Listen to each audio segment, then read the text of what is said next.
Cyber war का ऐसा कोई स्टार्टिंग डेट और एंड डेट नहीं होता, साइबर वॉर हमेशा हो रहा होता चलता रहेगा। चाइना है, उसके पास पूरी साइबर आर्मी है। इंडिया में जब एम्स पर अटैक हुआ 22 दिन तक एम्स बंद था, मतलब ओके, बड़े बड़े ऑपरेशंस बंद हो गए, अपॉइंटमेंट, हेल्थ रिकॉर्ड सब बंद, सब फ्रीज हो गए, कुछ नहीं कर पा रहा था एम्स। इस तरह के अटैक जब उस पर हुआ NHS पर, यूके की जो हेल्थ केयर बॉडी है, सोनी पिक्चर्स पर अटैक हुआ। वो एक फिल्म बना रहे थे, नॉर्थ कोरियन डिक्टेटर जो है किंग जोंग उन, उसका इंटरव्यू लेते हैं और फिर उसको असैसिनेट करते हैं, ऐसा कुछ स्टोरी थी। और उसको लेकर जो वो किम जोंग उन है वो ऑफेंड हो गए, मुझे लगा यार ये तो उन्होंने एक टीम हायर की कि इस कंपनी को बर्बाद कर दो। अरे कई सारी कंपनीज पूरी तरह बंद हो गई, बड़ी बड़ी। 2013 में याहू पे अटैक हुआ, 3 बिलियन यूजर्स थे याहू के ग्लोबली। पॉइंट है कि ऑलमोस्ट याहू का हर ईमेल का पासवर्ड बाहर था डार्क वेब पर। तो किसी भी को भी बर्बाद करना है और ऑर्गेनाइज रैकेट है कोई, तो बिल्कुल कर सकता है। एक मैं इंटरेस्टिंग चीज़ आपको बताता हूँ कि 2010 में ईरान के ऊपर से एक डिस्टेंस पर कुछ फ्लाइट्स का अचानक GPS ऑफ हो जाता था, वो नहीं चलता था। ऐसा बार बार हुआ कि वहाँ पर जब फ्लाइट जाती थी तो कुछ पीरियड के लिए 20-25 मिनट के लिए GPS सिस्टम ऑफ हो जाता था। बड़े बड़े लोगों के फ्लाइट अचानक से रूट बदलने पड़े बिकॉज ऑफ सम अटैक। कई सारी फ्लाइट्स गायब हुई, आपको भी पता है, जैसे वो मलेशियन एयरलाइंस गायब हुई, अभी भी नहीं मिली। क्या होता है कई बार कि जब इस तरह के अटैक होते हैं तो कई बार छुपा भी ले जाते हैं, क्योंकि हम नहीं चाहते कि हर चीज़ को एक्सपोज करके औरों को भी वल्नरेबिलिटी बता दी जाए, खोल खोल के सबको स्कीम बता दो। तो जो लोग मेरे को बार बार पूछ रहे थे कि सर थोड़ा बहुत इन्वेस्टिगेशन सिखा दीजिए, यहाँ से स्टार्ट कीजिए, आज की डेट में भी जो 50% साइबर क्राइम है वो लिंक से हो रहे हैं। यदि आप सिर्फ लिंक एनालिसिस सीख गए ना तो आप इन्वेस्टिगेटर बन गए और आप लोगों की हेल्प कर पाएंगे, क्रिमिनल को पकड़ पाएंगे। मैं एक तो वीडियो देख रहा था आपकी, जिसमें उसमें आ रहा था कि आपने अपनी वाइफ का फोन हैक कर लिया था। तो सर मतलब आपके घर में भी हैकिंग करते हैं? कि वाइफ का फोन नहीं हैक किया था, गर्लफ्रेंड का किया था। पुणे में 6007 करोड़ रुपए एक साल में, पिछले 2024 में जो है वो साइबर फ्रॉड हुआ है। इतने पैसों का 6007 करोड़ रुपए का सर, 27 से 30 लाख ये एवरेज है। सोचिए 30 लाख का एवरेज का मतलब है कि पुणे के अंदर जो भी लखपति है वो सब लुट चुके हैं। मतलब पॉइंट बिल्कुल sir, it's a huge number. देखिए डीमैट अकाउंट अल्टीमेटली तो एक अकाउंट ही है। बिल्कुल। यदि एक बार OTPs कंप्रोमाइज होना शुरू हो गए या कॉल फॉरवर्डिंग सेट हो गई कि सारे OTPs जा ही रहे हैं, तो फिर तो डीमैट को भी उतना ही नुकसान पहुंचा सकता है जितना किसी भी बैंक को पहुंचाएगा। मेरा सिम एक ही है, ओके, तो मेरी बैंकिंग ऐप जैसे इस पे चल रही है, ठीक है सर, पर OTP इस पे आता है। ओके। तो इससे क्या होता है कि कल के दिन ये फ़ोन हो भी गया तो भी OTP तो इस पे नहीं आएगा, OTP तो यही आएगा। तो व्हाट्सएप को तो पहले हम बड़ी आसानी से ट्रैक करते थे। ओके, एक पैकेट कैप्चर करके एप्लीकेशन थी, उसके थ्रू आप जैसे कोई कॉल कर रहा है आपको तो आप उसका IP एड्रेस पता कर सकते थे, या आप कॉल करके भी IP निकाल सकते थे। बहुत पॉपुलर एक्टर हैं बॉलीवुड के, उनका एक दिन मुझे कॉल आया, कहते हैं अमित जी मेरा ना पासवर्ड किसी ने स्क्रीनशॉट लेकर ट्वीट कर दिया, तो बोले उससे बवाल हो गया, थोड़ा सा सेंसिटिव हो गया मामला। तो लोग मुझे फ़ोन करते हैं कि अमित जी, बड़े बड़े CEOs and senior VPs, Amit ji वो बिटकॉइन कैसे खरीदे जाते हैं? तो मैं कहता हूँ सर मेल आई है आपको? कहता है यार। सर उस पे ना बहुत सारी आजकल यूट्यूब पे लोगों ने वीडियो बना रखे हैं, जियो कॉइन से करोड़पति कैसे बने, लखपति कैसे बने। वो करोड़पति कोई नहीं बनेगा, करोड़पति सब जियो ही बनेगा। साइबर सिक्योरिटी की अपनी सीरीज में हम 16वें एपिसोड में पहुंच गए और आज फिर से मेरे साथ हैं national cyber crime investigator Amit Dubey. Amit sir welcome. Thank you आज भाई, thank you so much. Sir कैसे हैं आप? मैं बढ़िया हूँ, congratulations for 16th episode. Exactly, मतलब सर काफ़ी मतलब हम लोग करते आ रहे हैं, आई थिंक हम लोग कैरी करेंगे इसको, क्योंकि सर काफ़ी कमेंट्स हमारे पास आ रहे हैं, हमने काफ़ी डिस्कस किए थे और लोग आपसे बहुत ज़्यादा मतलब फ़ायदा ले रहे हैं और कमेंट्स ऐसे आ रहे हैं कि उनकी लाइफ बच रही है, उनके पैसे बच रहे हैं। Thank you so much, and I think यही एक मोटिवेशन है जिसकी वजह से हम बार बार ये कर पा रहे हैं। और जब तक लोगों को इंटरेस्ट आता रहेगा तब तक डेफिनेटली हम कंटिन्यू करना बिल्कुल चाहेंगे। Sir, I think last episode में ना हमने वो फॉर्म के लिंक्स भी डाल दिए थे, लास्ट वाले में भी और उससे पहले वाले में भी। तो आई थिंक जो लोग हैं मैं उनसे कहूँगा कि भाई अगर आपको वहाँ पे जाना है, सर के साथ कनेक्ट करना है, तो फॉर्म में सर फॉर्म में अपना डेटा वगैरह डाल दें, वो सब आ जाएगा। तो वीडियो के नीचे कमेंट में जो आपका पिन कमेंट है आई थिंक एक ना, उसमें है फॉर्म का लिंक। नहीं सर, डिस्क्रिप्शन में डाला हुआ है। अच्छा, डिस्क्रिप्शन में ही फॉर्म का लिंक है, तो उसमें वो फॉर्म भर दीजिए। तो जो मैं ट्रेनिंग प्रोग्राम शुरू कर रहा हूँ, तो जो लोग भी इंटरेस्टेड हैं उसमें अपना डिटेल भर दीजिए, आपको एक ईमेल आएगी और उसको हम वैसे शेड्यूल करेंगे। फाइन। सर लास्ट एपिसोड में हमने बात की थी कि हम आज अपने एपिसोड में बात करेंगे कि कैसे दुनिया में जो कंट्रीज़ हैं वो साइबर वारफेयर में एंगेज रहती हैं, एक दूसरे को कैसे कंट्रोल करती हैं, कैसे लड़ती हैं साइबर के थ्रू, उस पर डिस्कस करेंगे। लेकिन एक दो कमेंट्स ले लेते हैं हम, वहाँ से स्टार्ट करते हैं फिर आगे उस पर आएंगे। सर एक कमेंट आया है, हमने सर एआई पे जो डिस्कस किया था तो उसमें एक कमेंट आया कि कुछ दिन बाद चिप इंस्टॉलेशन किया जाएगा इंसान की बॉडी में और हेड में, बायोचिप बारकोड, ऐसा होने वाला है अगले कुछ सालों में, तब कैसे जिंदगियाँ चलेंगी? नहीं बिल्कुल, और इलॉन मस्क ने तो ये एक्सपेरिमेंट ऑलरेडी शुरू कर दिए हैं। उनकी एक कंपनी है जो इसी चीज़ पर रिसर्च कर रही है, और उन्होंने कुछ सक्सेसफुल इम्प्लीमेंटेशन भी की है। यानी पीछे ब्रेन चिप इम्प्लीमेंट करके एक व्यक्ति था जो शायद उसको पैरालिसिस था, और फिर वो कंट्रोल कर पाया। तो इस तरह के एक्सपेरिमेंट और भी होंगे, और मेरे ख्याल से बड़ी जल्दी ही जो हम बात करते हैं ना कि आधा मशीन और आधा इंसान वाली कॉन्सेप्ट जो है कि उसको कुछ एक वर्ड दिया जाता है जिससे आपकी शक्तियाँ काफ़ी बढ़ जाती हैं। मतलब इंसान अपनी शक्ति काफ़ी बढ़ा सकता है यदि उसको थोड़ा सा रोबोटिक फीचर्स दे दिए जाएँ, वो पॉसिबल हो जाएगा। सर इस कमेंट से ना एक पूरा एपिसोड मेरे दिमाग में आ गया और उसको एक दो क्वेश्चन फिर मैं अपनी तरफ से डिस्कस जैसे करेंगे। आपने देखा हो ना, एक ब्लेड रनर करके एक वो जो जिसके पैर नहीं होते ना, वो रोबोटिक पैर लगा के दौड़ते हैं, उसमें एक ब्लेड टाइप का होता है। उनकी स्पीड बहुत तेज़ होती है। वो एक आम आदमी जैसे जितना स्पीड से हम दौड़ सकते हैं उससे ज़्यादा, क्योंकि एक तो लाइट वेट होता है, और वो यदि ढंग से मैनेज किया जाए तो इससे लगता है कि जो आर्टिफिशियल लिम्स और आर्टिफिशियल आपको पैरामीटर दिए जाएंगे बॉडी के, उससे आपकी शक्ति काफ़ी बढ़ सकती है आगे जाके। सर मान लीजिए जैसे कि अभी हो रहा है न्यूरालिंक जो एलॉन मस्क की कर रही है, माइंड में चिप आ गई, ब्रेन में चिप आ गई, और आगे जाके तो पता नहीं, मतलब हम 25-30 साल पहले सोच नहीं सकते थे कि इस तरीके से चीज़ें होंगी, हम लाइव कहीं कुछ देख पाएंगे। 50 साल पहले शायद लोग नहीं सोचते होंगे ऐसा। बट अगर माइंड में चिप्स आ गई और बॉडी में कहीं चिप्स आ गई तो फिर किस तरीके से ज़िंदगी चलेगी? फिर तो बंदा हैक कर लिया जाएगा। अभी तो मान लीजिए सिर्फ बैंक अकाउंट्स हैक हो रहे लोगों के, और मतलब अगर किसी को हैक भी करना है, वो फ़ोन कॉल करेगा, वो मेहनत करेगा वहाँ से, और वो थोड़ी देर के लिए आपको डिस्ट्रैक्ट करेगा, लेकिन तब तो बंदा पूरा हैक हो गया। बिल्कुल बिल्कुल, ये सारी पॉसिबिलिटीज़ होंगी। और आपको याद होगा कुछ पेस मेकर्स हैक हुए थे जो हार्ट रेट कंट्रोल करने के लिए लगाए जाते हैं। जिनका हार्ट वीक हो जाता है उनको पेस मेकर दिया जाता है, वो कंट्रोल हो सकते थे रिमोटली। और किसी ने कुछ सेंसर्स मैनिपुलेट किए और उसकी वजह से कुछ डेथ्स हुई। तो ये जितना हम बॉडी के अंदर मशीन इम्प्लीमेंट करते जाएंगे, इम्प्लांट करते जाएंगे, उतना इस तरह की संभावना बढ़ेंगी। और देखिए, जब इस तरह की संभावना बढ़ती हैं तो एक और डोमेन खड़ा हो जाता है, वो है how to secure it. Exactly. तो ज़्यादा जो लोग इंटरेस्ट से सवाल पूछते हैं ना, साइबर सिक्योरिटी का सर अभी ही बूम है या हमेशा रहेगा? सर ये तो हमेशा रहेगा, सदाबहार, और मतलब आगे कितना बढ़ जाएगा। क्योंकि जितना आप टेक्नोलॉजी इवॉल्व करोगे उतना सिक्योरिटी के नए नए चैलेंजेस आएंगे। तो जिनको भी इस तरह के डाउट हैं वो मेरे ख्याल से होपफुल रहें कि कभी भी इस चीज़ में डिमांड ख़त्म नहीं होगी। एक कमेंट आया था, मैं उसको चेक कर रहा था कि इसमें कोई बोल रहे थे कि मेरा पोता जो है वो 9th या 10th क्लास में है, कुछ ऐसा था कि वो MS वर्ड, माइक्रोसॉफ्ट ऑफिस, सब कुछ ये सब जानता है, थोड़ा बहुत कुछ लर्न भी कर रहा है, कोडिंग वगैरह भी सीख रहा है। तो अगर उसको साइबर सिक्योरिटी में जाना है, ये एज अ करियर लेना है, तो वो क्या करे? देखिए, बहुत सही समय है ये, क्योंकि मैंने आपको पहले भी कई बार जिक्र किया है कि जो 9th 10th 11th 12th वाले बच्चे हैं वो सबसे अच्छे हैकर होते हैं, वो सबसे अच्छे सिक्योरिटी एक्सपर्ट बन जाते हैं। वो एज ही ऐसी होती है, 14 15 16 की जो एज है उसमें सबसे ज़्यादा बड़े बड़े हैकर्स ने कमाल किए हैं। तो उसमें यदि मैं उनको कुछ गाइड करने की कोशिश ज़्यादा करूँगा ना, तो मेरे ख्याल से वो बायस्ड ओपिनियन हो जाएगी, क्योंकि मैं हमेशा कहता हूँ कि एजुकेशन कई बार करप्ट भी कर देती है। बच्चे को खुद एक्सप्लोर करना होता है, और वो खुद इतना स्मार्ट होता है, इंटेलिजेंट होता है कि वो पहुंच जाता है। तो जहाँ से ढूंढना है, अब आजकल ऐसा तो है नहीं कि मैं पहले होता था कि किताब बताऊंगा तब पढ़ोगे तब सीखोगे। अब तो सब कुछ इंटरनेट पर है, आप जैसे ही ढूंढना शुरू करते हैं अपने हिसाब से, और आप क्या ढूंढना चाहते हैं, कहाँ पहुँचना चाहते हैं, सिर्फ आपको पता होता है। तो बच्चा यदि उस डायरेक्शन में इंटरेस्टेड है, मैं क्या कर सकता हूँ कि मैं उसको कुछ चीज़ें फाउंडेशन के तौर पे दे सकता हूँ कि भाई ये प्लेटफॉर्म्स हैं, ये टूल्स हैं, आप एक्सप्लोर कीजिए। उसके बाद उसकी ग्रोथ अपने आप हो जाएगी। हम उसके बाद हैंड्स ऑन ट्रेनिंग देने की ज़रूरत पड़ती नहीं। तो आई एम श्योर कि यदि वो इस एज में इंटरेस्ट दिखा रहा है तो वो अपनी राह पकड़ लेगा।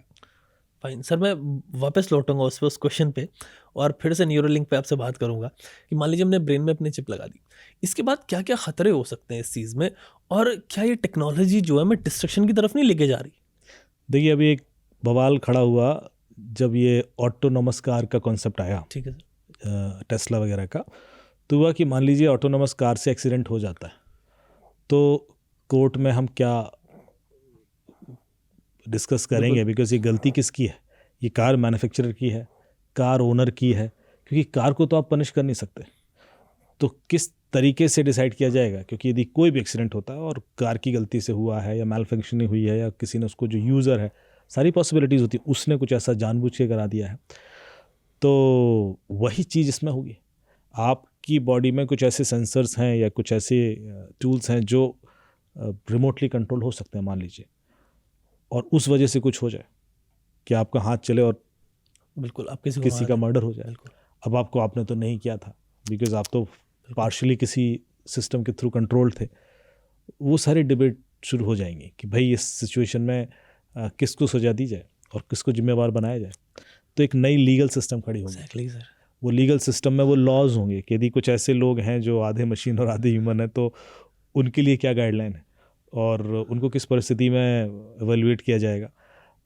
फिर पूर्ण मशीन भी होंगी, रोबोट्स। अभी जो मोबाइल वर्ल्ड कांग्रेस होता है, उसमें इस तरह के रोबोट्स डिस्प्ले किए गए जो आपके घर का 80-90% काम कर देंगे। पूरा ह्यूमनॉइड रोबोट थे, और मैं कुछ वीडियोस देख रहा था, बड़ा इंटरेस्टिंग लगा मुझे कि ये सब चीज़ें आपके घर में अब रोबोट काम कर रहा है और इंटरेक्ट भी कर रहा है, और उससे कोई गलती हो जाए तो गलती आपकी मानी जाएगी या रोबोट की। बिल्कुल।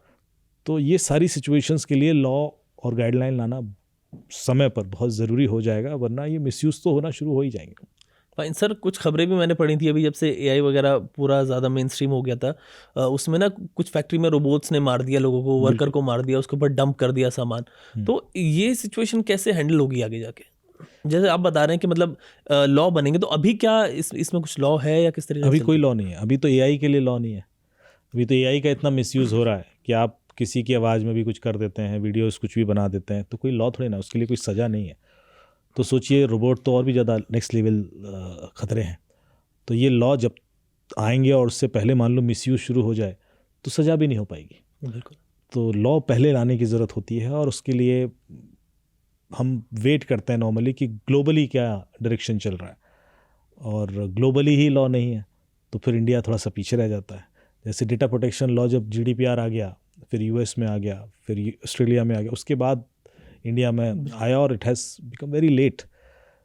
उसी तरीके से एआई के लॉज अभी ग्लोबली आ रहे हैं और इंडिया उसको फॉलो कर रहा है। इंडिया भी अपना एआई गाइडलाइन लेके आ रहा है कि कहाँ एआई यूज़ होगा और उसके मिसयूज़ पर क्या पेनल्टीज़ होंगी। या एआई का एक और रिस्क ये है कि एआई से कार्बन फुटप्रिंट बहुत जनरेट होता है।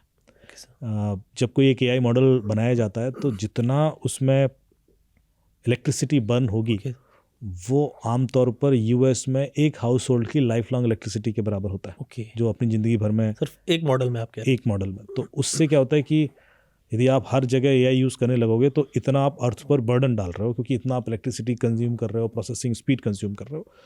तो उसके लिए हम बोलते हैं कि भाई अपना कार्बन फुटप्रिंट रिड्यूस कीजिए, क्योंकि अदरवाइज़ ये किसी न किसी जगह तो फ़र्क पड़ेगा ना, क्योंकि जितना आप कार्बन जनरेट कर रहे हैं उतना अर्थ को लोड कर रहे हैं। एंड ऐसा नहीं होता कि आप जो चीज़ यूज़ कर रहे हैं वो आप उसके लिए अधिकृत हैं। बिल्कुल। आप किसी और से छीन के वो चीज़ यूज़ कर रहे होते हैं। जैसे कि आपको कोई प्लेजर दिया जाए, लग्जरी दी जाए कि आपकी इलेक्ट्रिसिटी 24 घंटे आ रही है और एक बगल में गांव है उसमें 8 घंटे आ रही है।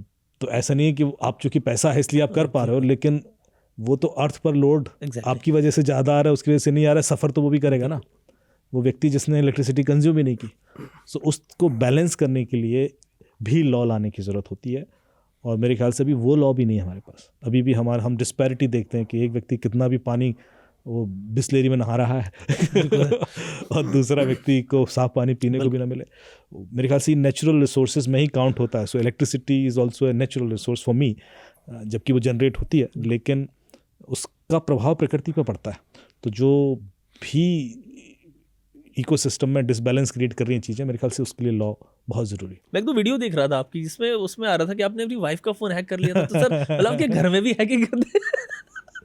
नहीं, मैंने वो पॉडकास्ट पे बोला था, वो होता है ना कि टाइटल बनाने के लिए उनको वही लाइन समझ में आएगी, यार ये कुछ अलग चीज़ है। तो हुआ यूं था कि वाइफ का फ़ोन नहीं हैक किया था, गर्लफ्रेंड का किया था। ये घटना तब की है जब वाइफ मेरी गर्लफ्रेंड थी। उनको समझाया वाइफ का फ़ोन हैक कर लिया। वो मैं आईटी खड़गपुर में सर था। अब हमारा अगर इसको करें, अब सर ने गर्लफ्रेंड का था हैक कर लिया, तुम तो टाइटल सर ये और लेवल का वायरल हो जाएगा। तो आप अलग करने के साथ तो भाई दोनों अलग अलग कैरेक्टर थे क्या। तो आईटी खड़गपुर में था मैं 2002 में, और मैंने जैसे बताया कि याहू मैसेंजर उसमें बड़ा पॉपुलर था और लड़कियां बहुत चैट करती थी। तो लैब के अंदर हम देखते थे 8-8 10 घंटे वो चैट किए जा रही हैं, टक टक टक टक टक आवाज़ें आती थी। तो कुछ दोस्त थे हमारे, उन्होंने कहा यार ये क्या बातें करती है, इतना कैसे कोई बात कर सकता है, और हम तो ऐसे फेस टू फेस इतना नहीं कर पाते। तो मैंने कहा कल बता दूंगा। तो मैंने उसमें लैब के अंदर जितने भी एक याहू का लुक अलाइक पेज बनाया और हर एक ब्राउज़र के अंदर as an home page set कर दिया। तो जब आप ब्राउज़र लॉन्च करोगे तो लोकल ड्राइव से मेरा पेज खुल जाएगा और वो याहू से नहीं खुलेगा। तो पहले क्या होता था, आप ब्राउज़र लॉन्च करो तो जैसे अभी गूगल डिफ़ॉल्ट खोलने की कोशिश करते ना, वैसे हम पहले याहू खोलते थे। याहू सर्च इंजन भी था, तो सब जगह मैंने सेट कर दिया। तो उसमें क्या होता था कि जब खुलता था याहू का पेज तो लोग ध्यान नहीं देते थे कि ऊपर सी ड्राइव से खुल रहा है या सर्वर से आ रहा है, और उसमें लॉगिन पासवर्ड डाल देते थे। लॉगिन पासवर्ड डालोगे तो उसकी एक कॉपी मैं लोकल ड्राइव में सेव कर देता था और आपको लॉगिन भी कर देता था, तो आपको डाउट नहीं होता था। तो ये मैंने किया, तो ऐसे 16 लोगों के लॉगिन पासवर्ड हैक हो गए। और उसके बाद मैंने एक प्रिंट आउट लेके लगा दिया कि लॉगिन आईडी पासवर्ड ये है। बवाल हो गया। उसमें मेरी वाइफ भी चूंकि उसी लैब में थी तो वो मेरे से लड़ने आ गई और कि ये कैसे किया था। तो बट उस वजह से वो आज मेरी वाइफ है। बिल्कुल सर, उनको भी हम चाहेंगे शो पे आए हमारे, कभी आप लेके आए। एंड सर हम जैसे डिस्कस कर रहे थे कि हम पुलिस ऑफिसर्स के साथ ही बात करेंगे, वो भी हमारा रह जाता है बिकॉज हमारे पास कंटेंट इतना रहता है, प्लानिंग नहीं कर पाते हम कई बार। एग्जैक्टली मतलब इतना कंटेंट हमारे पास रहता है, लोगों के कमेंट्स इतने आते हैं कि हम बिना प्लान के यहाँ पे बैठते हैं, क्वेश्चन कुछ और हमारे पास रहते हैं और हम बात मतलब कुछ और हो जाती है। सर एक क्वेश्चन है जितेंद्र का, सर बड़ा मतलब ना ये लोग परेशान हो गए जिस हिसाब से ना ये साइबर क्राइम हो रहा है, उस हिसाब से जो क्वेश्चंस आ रहे हैं उनसे मैं समझ पा रहा हूँ, आप भी समझेंगे।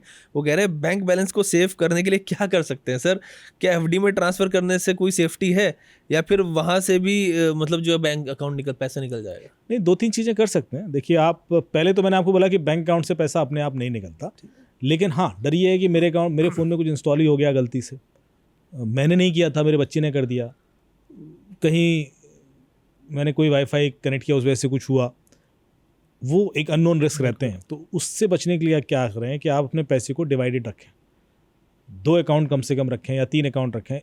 एक अकाउंट वैसा जहां आपने पैसा रखा है पर उसको ऑनलाइन जो ऑपरेशंस की फैसिलिटी नहीं दी है, सो जो ऑनलाइन पेमेंट्स है उसमें नहीं होते, उससे अकाउंट से पैसा इस अकाउंट में लेके आएँ जिस पर आप मिनिमम पैसा रखें, जितना भी आपके खर्चे होते हैं 10-20 हज़ार 5,000 जो भी हो, उसको आप ऑनलाइन फैसिलिटी में यूज़ कर लें।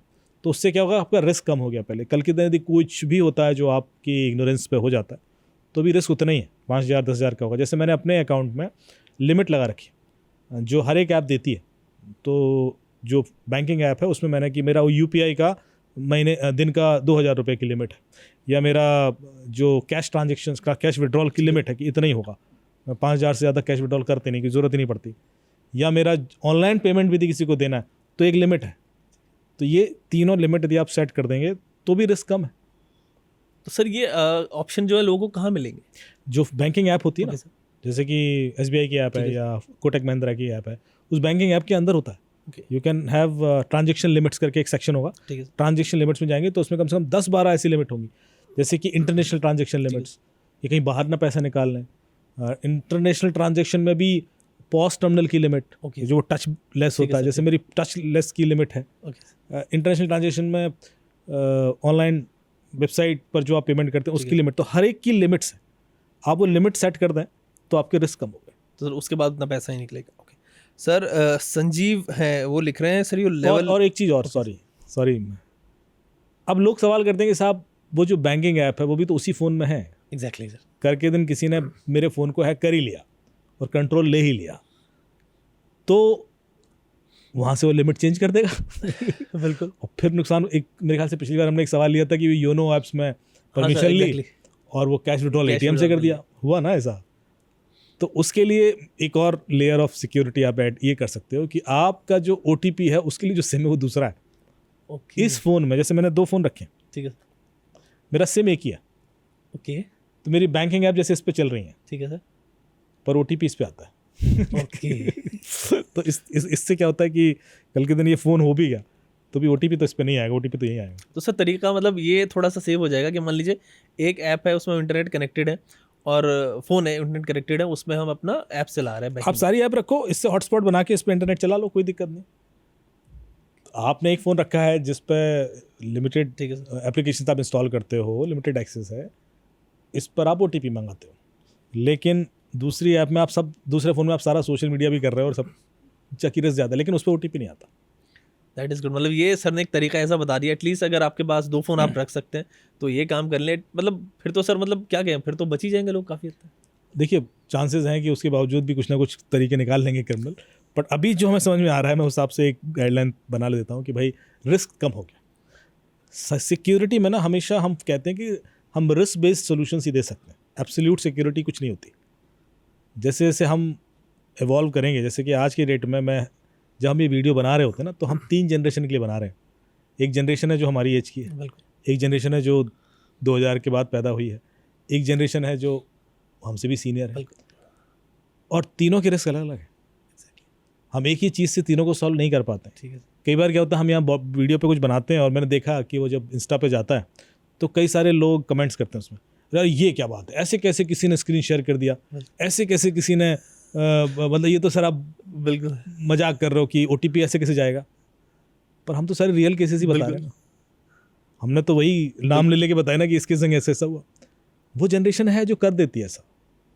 अब हो सकता है कि जो यंग जनरेशन है उनको ये समझ में ना आए क्योंकि they are little much more aware, वो ऐसी गलतियां ना करें, पर उनके संग गलतियां फिर दूसरी होंगी, और वो जो गलतियां करेंगे ना वो ओल्ड जनरेशन को समझ में नहीं आती। वो कहते हैं ऐसे कैसे कोई ऐप इंस्टॉल कर सकता है कि इंस्टाग्राम ब्लू टिक हो रहा था तो फॉलोअर बढ़ रहे तो ऐप इंस्टॉल कर ली। उनकी समझ में नहीं आता, पर ये कर देंगे। तो हर आदमी का अपना पर्सनल रिस्क फैक्टर होता है जो अलग अलग हो सकता है। फाइन सर, संजीव है, वो कह रहे हैं your level is above celebrities, I really admire someone. Thank you so much Sanjeev ji, पर मुझे बताओ कि सेलिब्रिटी का लेवल क्या होता है। एग्जैक्टली, तब तो समझ आएगा, उसके ऊपर फील करूंगा मैं। बिल्कुल। Thank you so much. Amit Bolani sir, वो लिख रहे हैं क्या व्हाट्सएप को भी ट्रैक कर सकते हैं? प्लीज़ मुझे बताइए सर, मेरे साथ 11 लाख रुपए का समथिंग फ्रॉड हुआ है, बहुत परेशान हूँ, प्लीज़ हेल्प। आई थिंक ये सर ये कहना चाह रहे हैं व्हाट्सएप के थ्रू उनका फ्रॉड हो गया, क्या उसको ट्रैक कर सकते हैं? व्हाट्सएप को ट्रैक कर सकते हैं। तो व्हाट्सएप को तो पहले हम बड़ी आसानी से ट्रैक करते थे। ओके। एक पैकेट कैप्चर करके एप्लीकेशन थी, उसके थ्रू आप जैसे कोई कॉल कर रहा है आपको, तो आप उसका IP एड्रेस पता कर सकते थे, या आप कॉल करके भी IP निकाल सकते थे। फिर क्या हुआ, व्हाट्सएप ने एक फीचर दिया, आप सेटिंग्स में जाएं तो उसमें एक ऑप्शन है कि सोर्स IP ब्लॉक करने का, कि आपका सोर्स IP नहीं जाएगा। तो कई सारे लोगों को अभी भी पता नहीं होता है और वो सोर्स IP नहीं ब्लॉक होता उनका, तो उनका IP मिल जाता है और वो ट्रैक हो जाता है।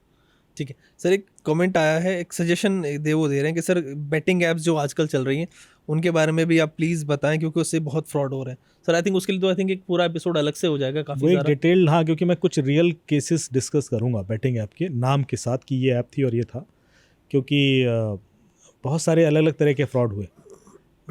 कई बार क्या होता है कि वो पूरी तरीके से फ्रॉड नहीं होते, पर वो इवेंचुअली फ्रॉड हो जाते हैं। कई सारे हमें जो बताना चीज़ें होंगी कि हमें हर गेम या हर एक जो बैटिंग ऐप एक जैसी लगती है, पर कुछ RBI अप्रूव्ड है। ओके। तो इसमें एक लॉ है, लॉ ये है कि जो स्किल बेस्ड ऐप है वो अलाउड है, ठीक है। जो चांस बेस्ड है वो अलाउड नहीं है। पर अब आप ये कैसे डिफाइन करोगे कि ये स्किल बेस्ड है या चांस बेस्ड है? जैसे एक ऐप है, नाम नहीं लूँगा, उसने कहा कि साहब प्लेयर डिसाइड कीजिए कि इस टीम में कितने प्लेयर होंगे और वो कैसा खेलेंगे, और उसके बेस पे आपको पॉइंट्स मिलेंगे, and then you can encash those points. अब वो कहते हैं तो स्किल बेस्ड है, पर मेरे लिए तो वो भी चांस ही लगता है। एग्जैक्टली, हाँ सर, लेकिन वो स्किल बेस्ड है और वो लीगल है, मतलब वो ऐप।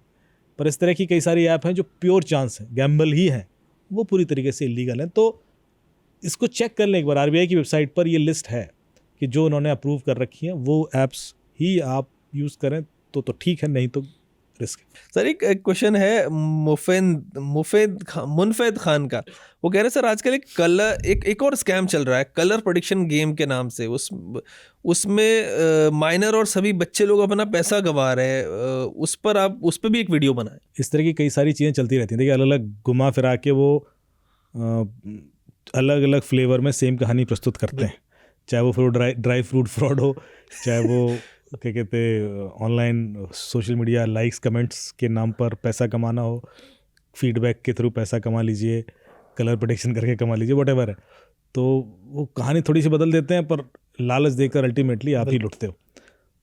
तो थोड़ा सा उस पर हम रिसर्च कर लेते हैं, अगली पॉडकास्ट में हम डिटेल में बताएं कि ये है क्या कहानी, इसके पीछे कौन है। देखिए कुछ चीज़ें आप लोग खुद रिसर्च करें। जब भी कोई गेम है या एप्लीकेशन है, उसका लिंक निकाल कर आप मूवी आर्मर से एक बार स्कैन कर लें। उससे क्या होगा, आपको ये 2-3 चीज़ें पता पड़ेंगी। पहला कि ये इसका सर्वर कहाँ होस्टेड है। यदि कोई ऐसी स्कीम चल रही है या लोन ऐप है या कोई फाइनेंशियल क्वाइन वाइन की स्कीम चल रही है और उसका सर्वर चाइना में है, तो तुरंत अलर्ट हो जाए। या टर्की में है या ईरान में है या ऐसी किसी भी कंट्री में है जहाँ से भारत का एमलेट है ही नहीं, तो बड़ा ख़तरनाक है। क्योंकि वो जानबूझ के भारत में इसलिए प्रमोट कर रहे हैं कि कल के दिन इन्फॉर्मेशन चाहिए होगी तो मिलेगी नहीं।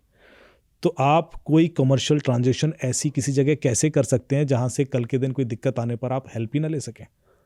तो वहाँ तो आपको एक्स्ट्रा कॉन्शियस रहना, और ये बड़े आराम से आप चेक कर सकते हैं। यदि आप मूवी आर्मर नहीं आप इंस्टॉल कर रहे हैं तो फिर आपको एक और लिंक बता देता हूँ मैं, viewdns.info है, viewdns.info।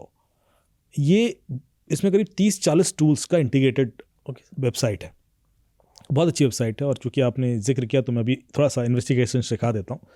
सो viewdns.info पे जाना है, उसमें जो पहला लिंक होगा ना, उसमें अलग अलग तरह के क्वेरीज आप फायर कर सकते हैं। ये लिंक है, ये जो टूल है, ये है लिंक एनालिसिस के लिए, कि कोई भी वेबसाइट, कोई भी लिंक आपने एनालिसिस करना है तो इसके थ्रू अच्छे से कर सकते हो। पहली जगह डालोगे तो ये बताता है कि जैसे आप क्लिक करोगे लुकअप सर्च करने के लिए, तो ये बताएगा कि इस सर्वर पर और कौन कौन सी वेबसाइट होस्टेड है। ओके, जैसे कि किसी ने बैंक की एक फ्रॉड वेबसाइट बनाई, ICICI बैंक की, और उससे किसी को लूटने की कोशिश कर रहा है, तो उसने जो सर्वर लिया होगा ना, उस पर सिर्फ ICICI बैंक की वेबसाइट नहीं चल रही होगी, उस पर HDFC भी चल रही होगी, SBI भी चल रही होगी, हो सकता है पंजाब नेशनल बैंक, एक्सिस में, सबकी चल रही होगी। क्योंकि वो तो बिल्कुल आपको उसको तो ना पता कि हमारा टारगेट कौन से बैंक में है, तो सबकी फर्जी बना रखी है। पर जब ये फर्जी वेबसाइट बनाता है, उसकी सिक्योरिटी नहीं करता। ठीक है, वो नॉर्मली वल्नरेबल होती है, क्योंकि उसका काम है 1-2 महीने चलाएगा, लूटेगा, उसके बाद फिर दूसरी जगह होस्ट करेगा, यही करेगा। तो आप जब viewdns.info पर जाकर इस फर्जी बैंक का जो उसने लिंक बना रखा है वो डाल के सर्च करोगे तो आपको वो सारी वेबसाइट मिल जाएंगी जो और इस सर्वर पर चल रही हैं। अब आप उन सारी, जैसे आपके पास 20 वेबसाइट आ रही है, अब आपके पास डेटा आ गया इन्वेस्टिगेशन के लिए। आप एक बंदा पकड़िए, कोई भी इंजीनियरिंग कॉलेज के साइबर सिक्योरिटी का 3rd ईयर 4th ईयर का स्टूडेंट, उससे कहना जरा इसमें कोई वल्नरेबिलिटी निकाल दो। वो स्कैन करके कोई ना कोई वीकनेस उस वेबसाइट में निकाल देगा, चाहे वो SQL इंजेक्शन निकाल दे, XOR वल्नरेबिलिटी, कुछ भी निकाल देगा। एंड इवेंचुअली यदि वो एंटर कर गया, क्योंकि सिक्योरिटी तो थी नहीं बहुत ज़्यादा, तो वो आपको सारी डिटेल निकाल के दे देगा उस सर्वर के, कि ये कहाँ से ऑपरेट होता है, कौन बंदा है, रियल IPs क्या हैं, कितने लोग लुटे हैं, बहुत सारी डिटेल मिल जाएंगे, और उन डिटेल के बेस पर आप उसको पकड़ सकते हैं। तो ये viewdns.info is very powerful website. इसमें एक और बड़ी इंटरेस्टिंग फीचर है जो मैंने इन्वेस्टिगेशन में यूज़ किया। इसमें आप हिस्टोरिकल IPs देख सकते हो। तो हुआ क्या कि आज आप इस लिंक को या इस वेबसाइट को इस जगह होस्ट करके रखे हो, पर इससे पहले ये कहाँ कहाँ होस्टेड रही है वेबसाइट। तो एक लोन ऐप का फ्रॉड हुआ इंडिया में, और वो सर्वर उसका चाइना में था। ठीक है, तो कुछ इन्फॉर्मेशन आ नहीं रही थी, तो हम लोगों ने उस लोन ऐप्स का जो सर्वर का IP था इस पर सर्च किया, तो उसने बताया कि इससे पहले ये ऐप कहाँ कहाँ होस्टेड रही है। तो उसमें एक IP एड्रेस मिला मुंबई का। ओके, तो जिस बंदे ने बनाया था उसने टेस्टिंग के लिए वो सर्वर लेकर उस पर होस्टेड करके चलाया होगा। तो उस डेटा सेंटर वाले से पूछा, भाई ये किसने लिया था सर्वर और इस पीरियड के लिए, जिस पीरियड में वो दिख रहा था, और उस तक पहुंच गया। तो कई बार हिस्टोरिकल IP निकाल कर भी आप क्रिमिनल को पकड़ सकते हो, कि आज हो सकता है बहुत स्मार्ट हो, पर उसने कभी पीछे एक बार भी गलती करके कोई इंडियन या ऐसा किसी कंट्री में सर्वर ले लिया जहाँ से हमें इन्फॉर्मेशन आ सकती है, तो सॉल्व हो जाएगा केस।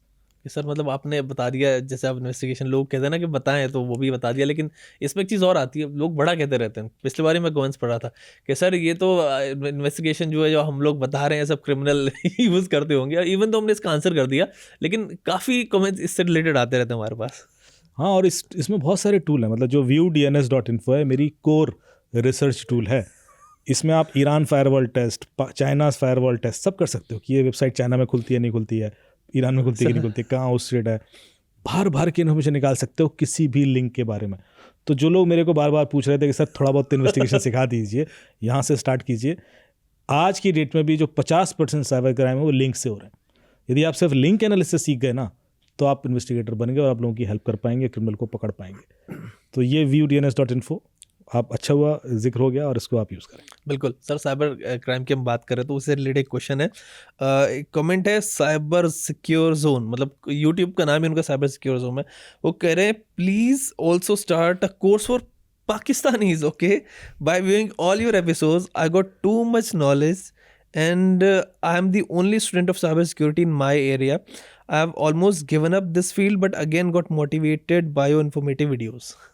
नहीं तो कोर्स तो सबके लिए ही है। मैंने तो पिछली बार ही बोला था कि भाई जिसको भी सीखना है वो सीख सकता है। इससे ओपन नॉलेज। मैं कोई ऐसी चीज़ नहीं बता रहा हूँ जो ऑफेंसिव होगी। मैं सिर्फ वही चीज़ बताऊँगा जो आप बिना कोई इलीगल स्टेप उठाए क्या क्या इन्फॉर्मेशन निकाल सकते हो किसी के बारे में, which can help you to investigate a case. इसको हम बोलते हैं ओपन सोर्स इंटेलिजेंस।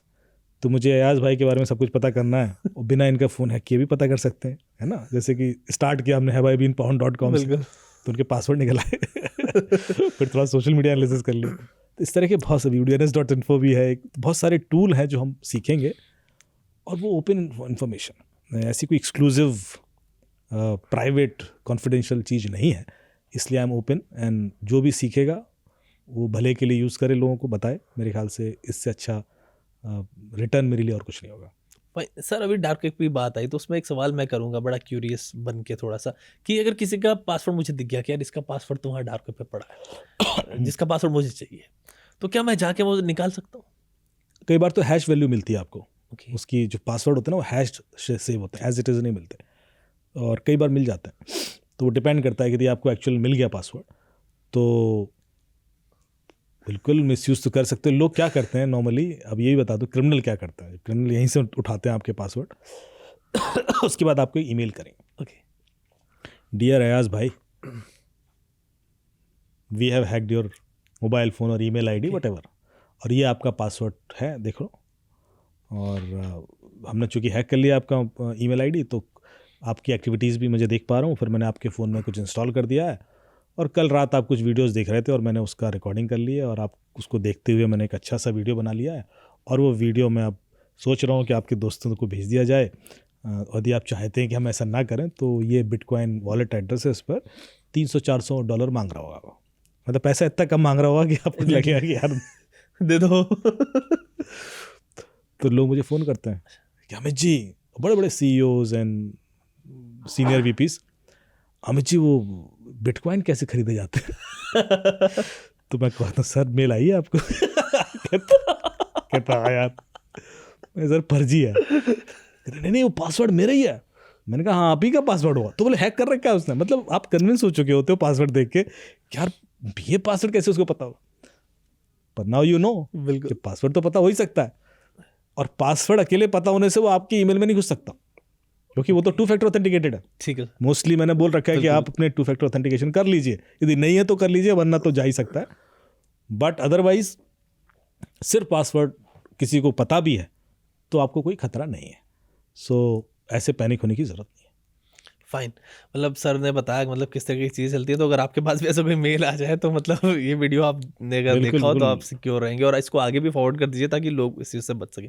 सर अभी जैसे हमने लास्ट एपिसोड में बात किया था, तो उस पर आपसे जानूंगा कि कुछ इंस्टेंस आप ऐसे बताएं जिसमें एक कंट्री ने दूसरी कंट्री पर अटैक किया और उसको क्रिपल कर दिया हो बहुत बुरी तरह। कई बार हुआ। देखिए आपने 2015 में यूक्रेन का जो के ऊपर अटैक हुआ, रशियन अटैक हुआ उनके पावर ग्रिड पर। ओके। और क्रिसमस का टाइम था, और वो ये उस तरह की कंट्रीज़ हैं जहाँ पर ना इलेक्ट्रिसिटी पर ही सर्वाइव करती हैं। मतलब इतनी ठंडी कंट्रीज़ हैं कि इनका जो हीटिंग सिस्टम है या जो मेट्रोज हैं या गाड़ियाँ चल रही हैं, सारा इलेक्ट्रिसिटी ड्रिवन है। यदि बिजली चली जाए और मेन पावर ग्रिड ऑफ हो जाए तो सब स्टैंड स्टिल हो जाएगा। तो और वो भी क्रिसमस के टाइम पर, जबकि एग्जैक्टली बहुत ज़्यादा इलेक्ट्रिसिटी यूज़ हो रही है और ठंड भी इतनी ज़्यादा, माइनस में टेम्परेचर। उस समय बिजली गई और मेन ग्रिड पर अटैक हुआ, और उसके बाद हालत ऐसी हो गई कि लोग प्रिपेयर्ड नहीं थे, क्योंकि ऐसी देशों में ना बिजली जाती नहीं है, बिल्कुल। तो प्रिपेयर्ड नहीं होते लोग कि ऐसा हो गया तो अब क्या करें। और पैनिक मच गया, और कुछ लोग मतलब मेरे ख्याल से हेल्थ वाइज भी इश्यूज खड़े हो गए, बहुत कुछ हुआ। उसके बाद एट्रीब्यूट हुआ कि रशिया का अटैक था। इस तरह के अटैक जब उस पर हुआ NHS पर, UK की जो पूरी हेल्थ केयर बॉडी है, नेशनल हेल्थ केयर सिस्टम, वो पूरे हॉस्पिटल मैनेज करती है, NHS। तो उनके सिस्टम्स पर WannaCry रैंसमवेयर का अटैक हुआ, और वो एक्चुअली उस अटैक के कारण 90 कंट्रीज अफेक्टेड हुई थी।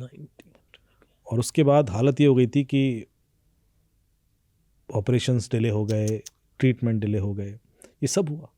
इंडिया में जब एम्स पर अटैक हुआ, 22 दिन तक एम्स बंद था, मतलब ओके, बड़े बड़े ऑपरेशंस बंद हो गए। और एम्स एक ऐसा हॉस्पिटल है जहाँ पर आपको 6 महीने पहले से प्लानिंग होती है कि भाई आपका ऑपरेशन 3 महीने बाद होगा, 6 महीने बाद होगा। इमीडिएट ट्रीटमेंट हो नहीं सकता, क्योंकि बहुत ही एक्सक्लूसिव काइंड ऑफ हॉस्पिटल्स हैं एम्स के। तो उनका एकदम से बंद हो जाना, मतलब आप समझ रहे हो कि बिल्कुल कितने ज़्यादा लोगों को इम्पैक्ट हुआ होगा। और हज़ारों ऑपरेशंस होते हैं, मतलब एक एक दिन में। मेरे को तो आइडिया भी नहीं था, मतलब जो अब एम्स बता रहे किस तरह से हुआ। तो रैंसमवेयर अटैक हुआ और पूरा डेटा, अपॉइंटमेंट, हेल्थ रिकॉर्ड सब बंद, सब फ्रीज हो गए, कुछ नहीं कर पा रहा था एम्स। तो उसके बाद एट्रीब्यूट हुआ वो कि हांगकांग से हुआ था अटैक, चाइना का इन्वॉल्वमेंट था। तो ये सब चीज़ें फाइनेंशियल गेन के तो लिए नहीं की गई थी, ये किसी देश को बर्बाद करने के लिए या ऐसे इम्पैक्ट करने के लिए की गई थी। So I consider it as a part of cyber war. क्या आप को अदरवाइज क्या गेन है, एम्स में अटैक करके क्या गेन था, NHS में अटैक करके क्या गेन है।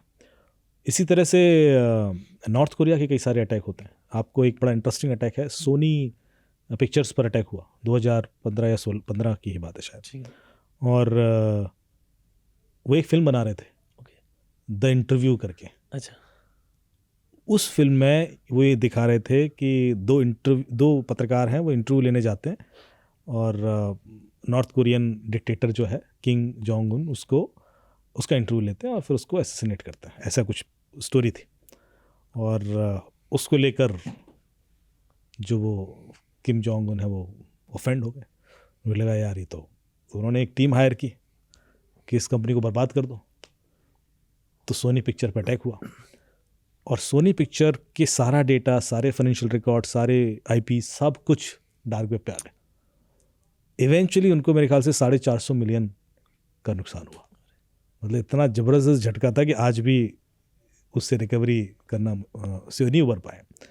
तो किसी भी को भी बर्बाद करना है और ऑर्गेनाइज रैकेट है कोई, तो बिल्कुल कर सकता है, और हुए हैं। कई सारी कंपनीज बर्बाद हुई, जैसे याहू का ही जो अटैक मैं बोल रहा हूँ, उसके बाद याहू नहीं संभल पाया, बिक ही गया। उसके बाद तो फिर वो धीरे धीरे मार्केट से बाहर हो गया। ये जो इस तरह के अटैक होते हैं जिसमें कि इस हद तक डेटा ब्रीचेस होते हैं, कंपनीज बंद हो जाती हैं। मेरे पास कई बार ऐसे आए कि हैदराबाद की एक कंपनी थी, उनके ऊपर रैंसमवेयर अटैक हुआ, और वो बंदा कहता है साहब हम तो बंद करना पड़ेगा। फाइनेंशियल वो CA फर्म थी, बोले हम तो नहीं कर पाएंगे सर्वाइव, क्योंकि अब तो डेटा रिकवर नहीं हो रहा है, और रैंसमवेयर कुछ 60-70 करोड़ मांगा गया है, वो तो हम दे नहीं पाएंगे, और they have to close the operation. तो बहुतों के संग होता होगा ऐसा। और कंट्री वाइड क्या होता है कई बार कि जब इस तरह के अटैक होते हैं तो कई बार छुपा भी ले जाते हैं, क्योंकि हम नहीं चाहते कि हर चीज़ को एक्सपोज करके औरों को भी वल्नरेबिलिटी बता दी जाए, खोल के सबको स्कीम बता दो। चिल्ला के वैसे नहीं होना चाहिए, हमारा डेटा गया लीक। तो इसमें भी बड़ी रिस्पॉन्स करना क्या है। इनफैक्ट बड़ी कंपनीज नहीं बताती कई बार बड़ी कंपनीज पर जब अटैक होते हैं यदि वो बता दें सीधे तो उनके शेयर वैल्यूज इम्पैक्ट कर जाएंगे। लेकिन एक प्रोसेस है हमारे यहाँ कि हम यदि कोई अटैक हुआ है तो आपको सर्ट को बताना पड़ता है। तो सर्ट को इसलिए बताना पड़ता है क्योंकि सर्ट को नहीं बताओगे तो सर्ट बाकी लोगों को नहीं इन्फॉर्म कर पाएगा कि ऐसा कुछ अटैक हो रहा है, and you should also get protected. तो प्रोविजन जो भी हैं वो कर लीजिए ताकि उस चीज़ को रोका जा सके, क्योंकि अभी तो एक पे अटैक हुआ है कोई वल्नरेबिलिटी की वजह से। तो एक प्रोसेस बनाया गया कि आपको 24 घंटे के अंदर इन्फॉर्म करना ही पड़ेगा सर्ट को। लेकिन वो जो रिस्पॉन्स बनाया जाता है ना कि किस तरीके से इन्फॉर्म करना है, उस पर बड़ी लीगल बहस होती है कि आप ये मत बताएं कि आपको नुकसान हुआ है, आप ये बता दें कि अटैक हुआ था और कुछ थोड़ा बहुत हुआ है, तो आपका भी काम हो जाए और इम्पैक्ट भी ना हो। जैसे सर ये पूरा एयर ट्रैवल होता है, पूरा एयर ट्रैफिक सिस्टम होता है, और क्या इसको भी हैक किया जा सकता है? क्या फिर इसको सिक्योर कैसे रखा जाता है? क्योंकि अगर इसमें कुछ गड़बड़ हो गई तो हम मानिए किस तरीके, जैसे अभी माइक्रोसॉफ्ट वाले चीज़ में हमने देखा सब चीज़, फ्लाइट्स वगैरह ख़त्म हो गई जब वो मतलब एक हैक आया तो उस पर कुछ बग आ गया था, तो इसको सिक्योर कैसे रखते हैं और क्या इनको भी हैक किया जा सकता है? होते भी हैं और कई सारे थेरीज हैं जो चल रही हैं अभी। एग्जैक्टली मुझे याद नहीं, ईरान के ऊपर से कोई जो एयर ट्रैवल जो वो है क्या बोलते हैं ट्रैफिक, जहाँ से फ्लाइट्स आती हैं, तो हर एक उस ट्रैफिक लाइन को ना एक नंबर दिया जाता है कि इस लाइन से वो फ्लाइट्स आएंगी, और उस नंबर के बेस पर वो फ्लाइट हमेशा उस ट्रैफिक को ही फॉलो करती है। तो हुआ क्या कि वहाँ पर एक डिस्टेंस पर कुछ फ्लाइट्स का अचानक जीपीएस ऑफ हो जाता था, वो नहीं चलता था। लेकिन होता क्या है कि किसी भी फ्लाइट के अंदर 3 लेवल ट्रैकिंग सिस्टम होता है। एक तो जीपीएस असिस्टेड सिस्टम होता है, एक होता है कि जो पिछली बार जो ट्रैक लिया गया है उसके बेस पर उसके पास ट्रैक रहता है, तो वो अचानक से लाइव जीपीएस यदि ऑफ हो जाए तो वो पिछला वाला जो स्टोर ट्रैक है उसको फॉलो करना शुरू कर देता है। लेकिन इट्स रिस्क, क्योंकि कई बार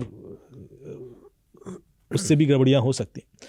लेकिन उसके बाद एक और सिस्टम होता है अंदर, तो एआई जो जिसको बोलते हैं ना कि एआई बेस्ड सिस्टम भी होता है। समहाउ वो कोई ऐसी दुर्घटना नहीं हुई, पर ऐसा बार बार हुआ कि वहाँ पर जब फ्लाइट जाती थी तो कुछ पीरियड के लिए 20-25 मिनट के लिए जीपीएस सिस्टम ऑफ हो जाता था। तो उस पर इंक्वायरी शुरू हुई कि भाई ऐसा क्यों होता है। तो पता पड़ा कि वहाँ नीचे ईरान में कुछ सिस्टम्स की टेस्टिंग चल रही थी और उसकी वजह से ये सिचुएशंस क्रिएट हुई। फिर ग्लोबल दबाव डाला गया। लेकिन इस तरह की चीज़ें हुई हैं ट्राई, और हो सकता है इन चीज़ों की वजह से कुछ फ्लाइट्स एक्सीडेंट भी हुए हों, मिसप्लेस भी हुई हों, लेकिन वो रूट कॉज एनालिसिस कभी बाद में पता पड़ता नहीं है, क्योंकि उस समय क्या हुआ था वो रियल टाइम इन्फॉर्मेशन बाद में मिल नहीं पाती। कई सारी फ्लाइट्स गायब हुई, आपको भी पता है, जैसे वो मलेशियन एयरलाइंस गायब हुई, अभी भी नहीं मिली। तो इस तरह की चीज़ों के रूट कॉज हो सकता है कोई ऐसी डिस्पैरिटी रहे हो। एक मैं इंटरेस्टिंग चीज़ आपको बताता हूँ कि 2010 में ईरान अपना न्यूक्लियर जो प्रोग्राम है वो बड़ी तेज़ी से ग्रो कर रहा था, और उस समय उनके न्यूक्लियर जो रिसर्च एजेंसी है उस पर एक अटैक होता है, स्टक्सनेट अटैक उसको बोलते हैं। और जो जानकारी अवेलेबल है उसके हिसाब से ये यूएस और इजराइल का अटैक था, उनका जॉइंट प्रोग्राम था। वो नहीं चाहते थे कि ईरान न्यूक्लियर प्रोग्राम में उतना इंडिपेंडेंट हो जाए। तो वो जो अटैक होता क्या है कि न्यूक्लियर प्लांट के अंदर जो सिस्टम्स होते हैं उसमें अधिकतर जो स्कैडा सिस्टम्स हैं, जिसकी वजह से वो कंट्रोलिंग होती है कि सेंट्रीफ्यूज कंट्रोल हो रहा है या डिफरेंट कंपोनेंट्स, वो इंटरनेट से कनेक्टेड होते नहीं है। ठीक है, तो ऐसा नहीं हो सकता था कि आप बाहर से अटैक कर लें, उसके लिए आपको फिजिकली वहाँ एक्सेस होने की ज़रूरत थी। तो ये अटैक ड्राइव हुआ था यूएसबी पेन ड्राइव से। वहाँ पर infected USB pen drive supply किसी तरह से की गई और वो पेन ड्राइव वहाँ यूज़ हुई, और उसके बाद पूरा का पूरा सिस्टम कंट्रोल हो गया। और उसमें जो सेंट्रीफ्यूज सिस्टम्स थे उनकी स्पीड इतनी बढ़ गई कि मेरे ख्याल से 1000 से ज़्यादा सेंट्रीफ्यूज सिस्टम फेल हो गए। तो पूरा का पूरा प्रोग्राम बैठ गया और वो फिर आगे नहीं बढ़ पाया। तो ये जो लार्ज स्केल ऑपरेशंस होते हैं जिसमें कि बहुत सारे देश इन्वॉल्व होते हैं, वो जब उसका रूट कॉज एनालिसिस होता है तो काफ़ी लेट पता पड़ता है। सेम आपने जो बोला फ्लाइट वाले ऑपरेशंस में भी कुछ वीआईपी जैसे फ्लाई कर रहे होते हैं या उनके लिए रूट्स भी अलग होते हैं, उसमें कई बार जब डिस्पैरिटीज़ आती हैं तो पब्लिक को बताई भी नहीं जाती, लेकिन नोट होती हैं। आप डार्क वेब वगैरह पर जाएंगे तो ऐसी कई सारी थ्योरी मिल जाएंगी। कई बार बड़े बड़े लोगों के फ्लाइट अचानक से रूट बदलने पड़े because of some attack, because of some sudden failure of systems. लेकिन उसका रूट कॉज या उसकी पब्लिकली वो बहुत ज़्यादा इन्फॉर्मेशन अवेलेबल इसलिए नहीं होती क्योंकि आगे के लिए खतरे भी बढ़ सकते हैं। लेकिन होता है, ये संभावना हमेशा रहती है। और लगातार एक और मैं बात बोलूँगा कि साइबर जो वॉर है ये ऐसा नहीं कि जैसे कोई लड़ाई शुरू होती है ना कि आज शुरू हुई और फिर 10 दिन बाद ख़त्म हो गई। साइबर वॉर का ऐसा कोई स्टार्टिंग डेट और एंड डेट नहीं होता। साइबर वॉर हमेशा हो रहा होता है, चलता रहेगा। ये आज भी हो रहा है, अभी भी चल रहा है। जहाँ जिसको मौका मिलेगा वो करेगा ख़त्म। तो ये जो एडवर्सरीज हैं, इनके APT ग्रुप्स होते हैं, एडवांस परसिस्टेंट थ्रेट ग्रुप्स। हर एक कंट्री के अपने APT ग्रुप्स होते हैं। सबसे ज़्यादा चाइना के हैं, फिर रशिया है, फिर इज़राइल के भी हैं, टर्की है, ईरान है, पाकिस्तान के बहुत सारे हैं, इंडिया के भी हैं कुछ। लेकिन ये जो APT ग्रुप्स हैं ये नेबरिंग कंट्रीज़ को अटैक करने के लिए यूज़ होते हैं। और कई बार ये अपना कुछ शूडो नाम भी रख लेते हैं। जैसे नॉर्थ कोरिया के कुछ बड़े अच्छे अच्छे नाम हैं जो दुनिया भर में अटैक करते रहते हैं। North Korea is also known for such kind of attacks. और ये कई सारे APT ग्रुप्स को वो देश पालते हैं। They provide all funds, money, support, ecosystem, सब कुछ देते हैं ताकि वो ऐसा कर सकें। तो एक तरह से ये कहा जाएगा कि वो साइबर आर्मी है उनकी, और वो हमेशा काम कर रही है। इससे कंटिन्यूस प्रोसेस। ऐसा तो नहीं है कि वो एक दिन डिसाइड करेंगे कि हमें आज वॉर शुरू होगी, ऐसा नहीं है। तो साइबर वॉर तो हो रहा है, चल रहा है। फाइन। तो सर ये आगे जाके क्या सब चीज़ें, मतलब फिजिकल वॉर जो होता है, क्योंकि अब ऑलमोस्ट ख़त्म हो गया इस तरीके का वॉर। अभी हम देखते हैं किसी एक कंट्री पे जो ज़्यादा अटैक नहीं कर सकता, कुछ रिटेलिएट नहीं कर सकता, उस पर बड़ी कंट्री अटैक कर देती है और कुछ होता ज़्यादा है नहीं, फिर वो वॉर जीत जाती है। अब वैसा अटैक, वैसा वॉर नहीं होते शायद जैसे पहले होते रहे कि दो मतलब सिमिलर फोर्स की कंट्री जो आपस में लड़ रही है। तो क्या आगे जाके सब कुछ साइबर वॉरफेयर में कन्वर्ट हो जाएगा? हो गई, इवेंचुअली हो गई। देखिए, मिनिमम रिस्क पे मैक्सिमम डैमेज आप कर पा रहे हो। भाई जब आप फेस टू फेस वॉर करते हो तो आपका भी तो रिस्क है। रशिया यूक्रेन का वॉर हुआ तो रशिया के भी तो लोग मरे और उनको भी नुकसान पहुंचा, और अटैक तो यहाँ से भी हुए। एक साइबर वॉर ऐसी चीज़ है जिसमें आप बिना अपना कोई नुकसान किए दूसरे का बहुत बड़ा नुकसान कर सकते हो। तो रिस्क कम होता है as long as you are hidden. क्योंकि साइबर अटैक में नॉर्मली सामने वाला बताता थोड़ा ना कि हमने अटैक किया, वो तो एक प्रोसेस के थ्रू एट्रीब्यूट किया जाता है। ये प्रोसेस ही बड़ा इंटरेस्टिंग है। जैसे US पे कोई अटैक होता है, अब US पूरा रिसर्च करता है कि अटैक हुआ कहाँ से। ये WannaCry हुआ NHS के ऊपर, या स्टक्सनेट के अटैक हुआ, या SolarWinds का अटैक हुआ, जिस तरह के जो बड़े बड़े अटैक हैं, ये पहले देखते हैं कि जो अटैक का मोडस ऑपरेंडी क्या था, मैलवेयर यदि यूज़ हुआ तो उसका सिग्नेचर क्या था, उसकी रिवर्स इंजीनियरिंग करते हैं। ये मल्टी स्टेप प्रोसेस है तो फिर कहाँ सर्वर के होस्टेड थे, उसके बेस पर एट्रीब्यूट किया जाता है कि ये इस देश से हुआ होगा। और सिग्नेचर मैच कर गया, पैटर्न मैच कर गया, मेलवेयर मैच कर गया। क्योंकि कई बार पता है कि ये 0 डे मेलवेयर ना, ये वाला तो रशियन APT ग्रुप का ही है, ये तो इनका ही है, इस तरह से भी होता है। और उसके बाद आप एक APT ग्रुप को ही नॉमिनेट कर पाते हो कि भाई हमने उसका एक नंबर दे दिया कि ये APT 41 है, ये APT 42 है, बट ये नहीं कह पाते कि रशिया ने किया। ओके, डायरेक्टली नहीं कहते। कैसे क्यों? क्योंकि आप ने पूरा पैटर्न निकाल के बस एक ग्रुप तक ही पहुंच पा रहे हो, पर वो APT 41 है या जो भी है, वो है तो किसी कंट्री के द्वारा एक अटैक करने के लिए भी आपको बहुत इंफ्रास्ट्रक्चर और पैसा चाहिए होता है। तो वो सीधे सीधे किसी देश का नाम लेना अवॉइड करते हैं ऐसे। सर ये अटैक फिर होता कैसे है? क्या इसमें पूरी टीम ऑफ हैकर जैसे आप बता रहे हो वो बैठती है, फिर देखती है कि यार मतलब दूसरे की सर्विसेज, दूसरे देश की कौन सी सर्विसेज को हमें हिलाना है, कहाँ से क्या अटैक करना है? नहीं, कई ये तो लगातार होता है। जैसे जो उनकी टीम है, मान लीजिए रशियन के जो चाइना है उसके पास पूरी साइबर आर्मी है, तो वो लगातार अपने टारगेटेड कंट्रीज़ के एसेट को स्कैन करते रहते हैं। क्योंकि होता क्या है कि आपको पता नहीं कब कौन सी वल्नरेबिलिटी आ जाएगी, और उसके बाद बेस्ड ऑन वल्नरेबिलिटीज़ वो रिपोर्ट करते हैं कि ये वल्नरेबिलिटी है, हम एक्सप्लॉइट कर सकते हैं। फिर ये उनका डिसीजन होता है कि ये सही समय है एक्सप्लॉइट करने का, या इसको वेट किया जाए। फिर अटैक 3 तरीके से होता है। CIA जो ट्रायज हम बोलते हैं कि confidentiality, integrity and availability. Confidentiality का मतलब है कि आपने अटैक किया और सामने वाले का डेटा चुरा लिया, इसको तो कॉन्फिडेंशियलिटी ब्रीच बोल दिया। इंटीग्रिटी का मतलब है कि आपने अटैक किया और सामने वाले का डेटा बदल दिया और उसको पता भी नहीं कि डेटा बदल दिया। अरे ये सबसे ज़्यादा खतरनाक होता है कि आपका फाइनेंशियल रिकॉर्ड मैंने चेंज कर दिए, आपके रिसर्च के रिकॉर्ड चेंज कर दिए, या आपके वैक्सीन रिसर्च हो रही थी और उसमें जो ट्रायल था उसके रिकॉर्ड चेंज कर दिए, तो सब कुछ डैमेज हो जाएगा ना। वो बहुत खतरनाक होता है। तो ऐसे में ये लोग चाहते हैं कि ये लोग साइलेंट रहें, बैकडोर डाल दें, चुपचाप मॉनिटर करें। कई बार 6-6, 7-7 बाद पता पड़ा हमें कि इसमें तो बैकडोर पड़ा हुआ था और डेटा तो बाहर जा रहा था सारा। 6 साल बाद ऐसा भी सिचुएशंस आई हैं। तो ये चुपचाप बैकडोर डाल के बैठे जाते हैं। मतलब ऐसा नहीं कि अटैक का मतलब हम सोचते हैं कि सीधे बंद कर देना।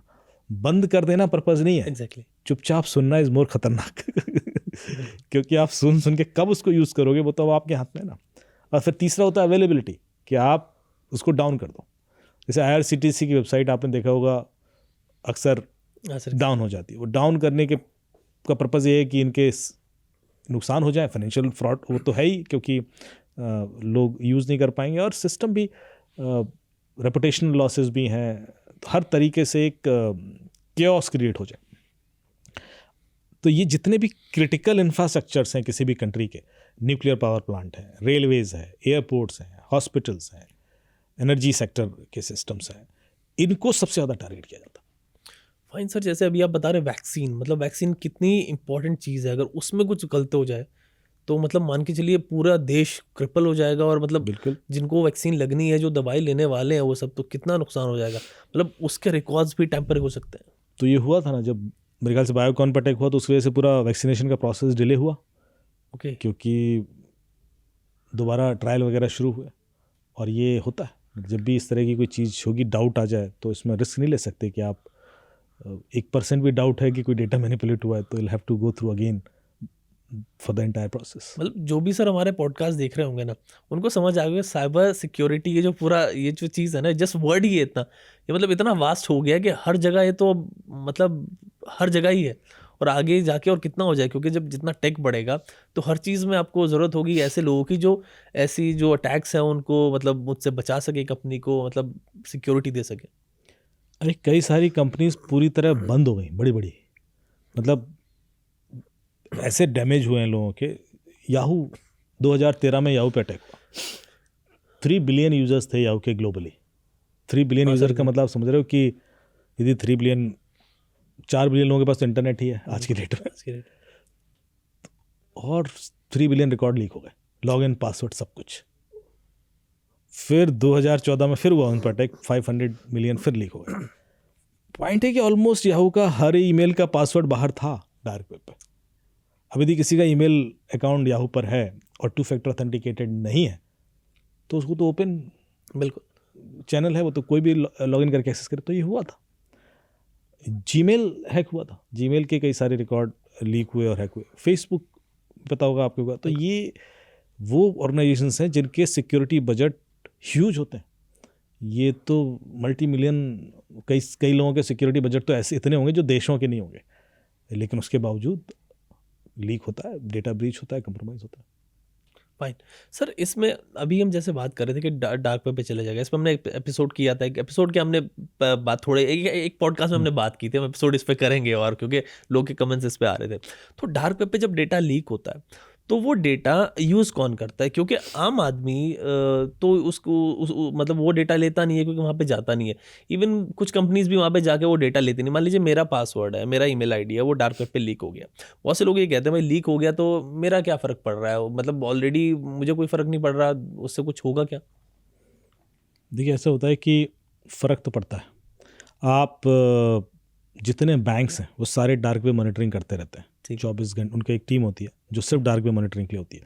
वो ये देखते हैं कि डार्क वेब पे हमारा कोई डेटा तो नहीं है, ताकि पहले हम इन्फॉर्म कर पाएँ अपने यूज़र्स को कि भाई पासवर्ड बदल लीजिए, क्रेडिट कार्ड का यदि डेटा लीक हो गया तो क्रेडिट कार्ड हम कैंसिल कर दें, नया इशू कर दें, डेबिट कार्ड हम कैंसिल करके नया इशू कर दें।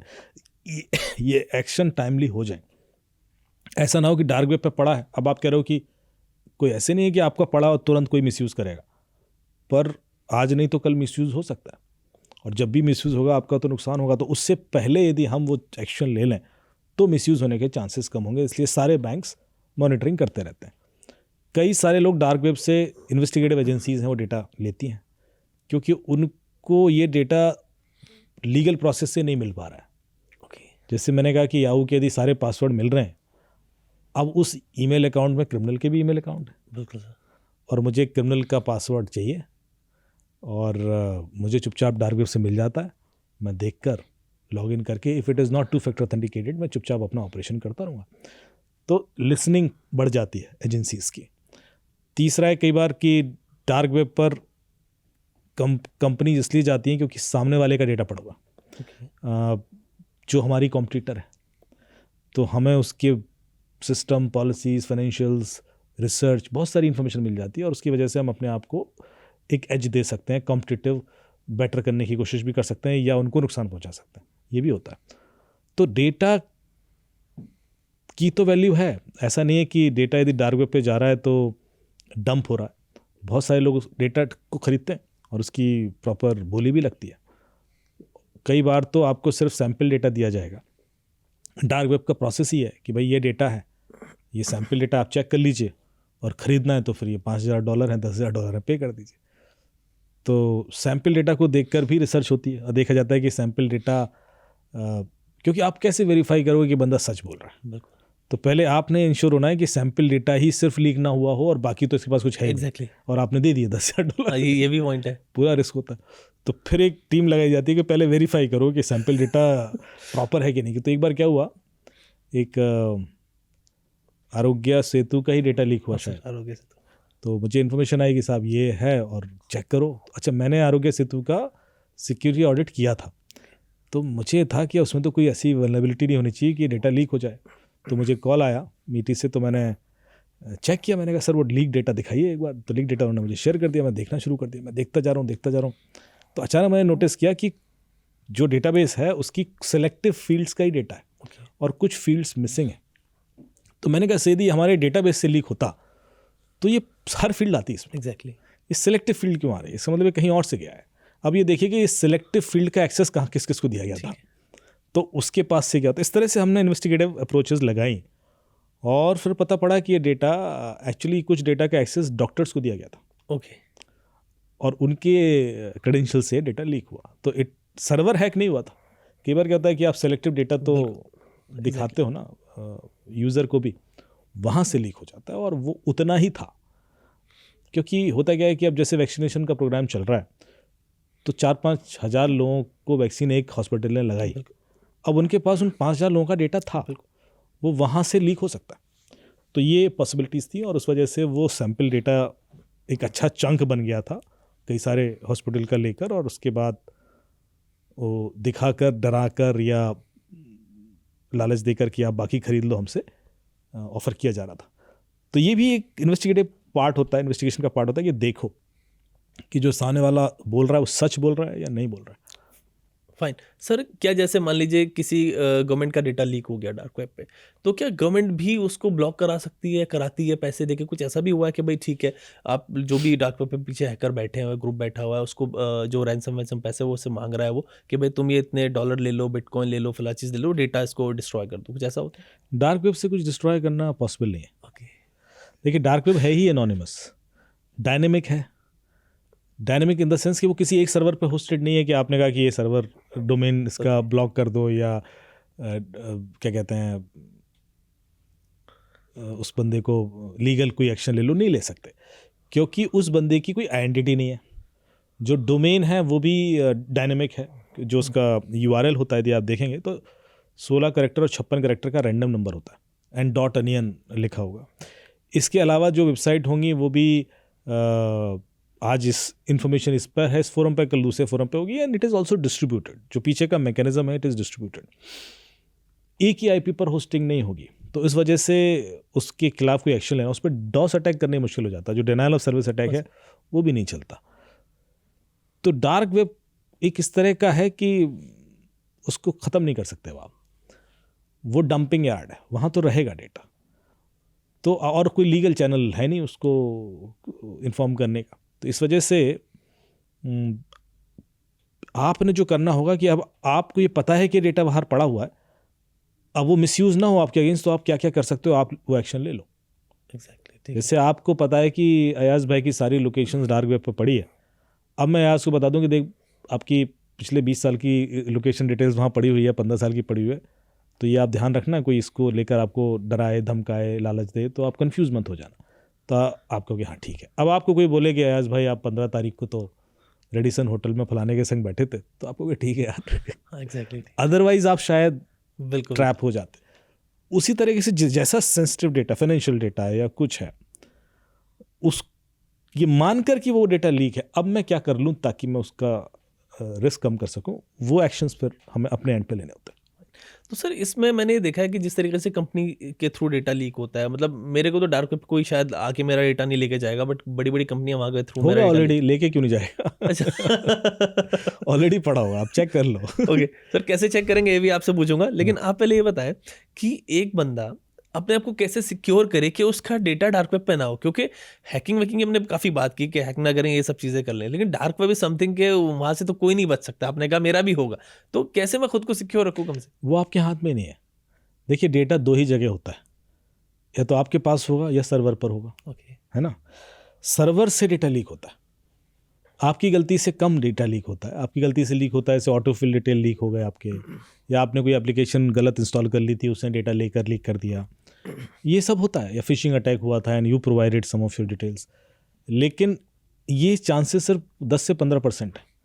85% टाइम जो डेटा लीक हो रहा है वो सर्वर से हो रहा है।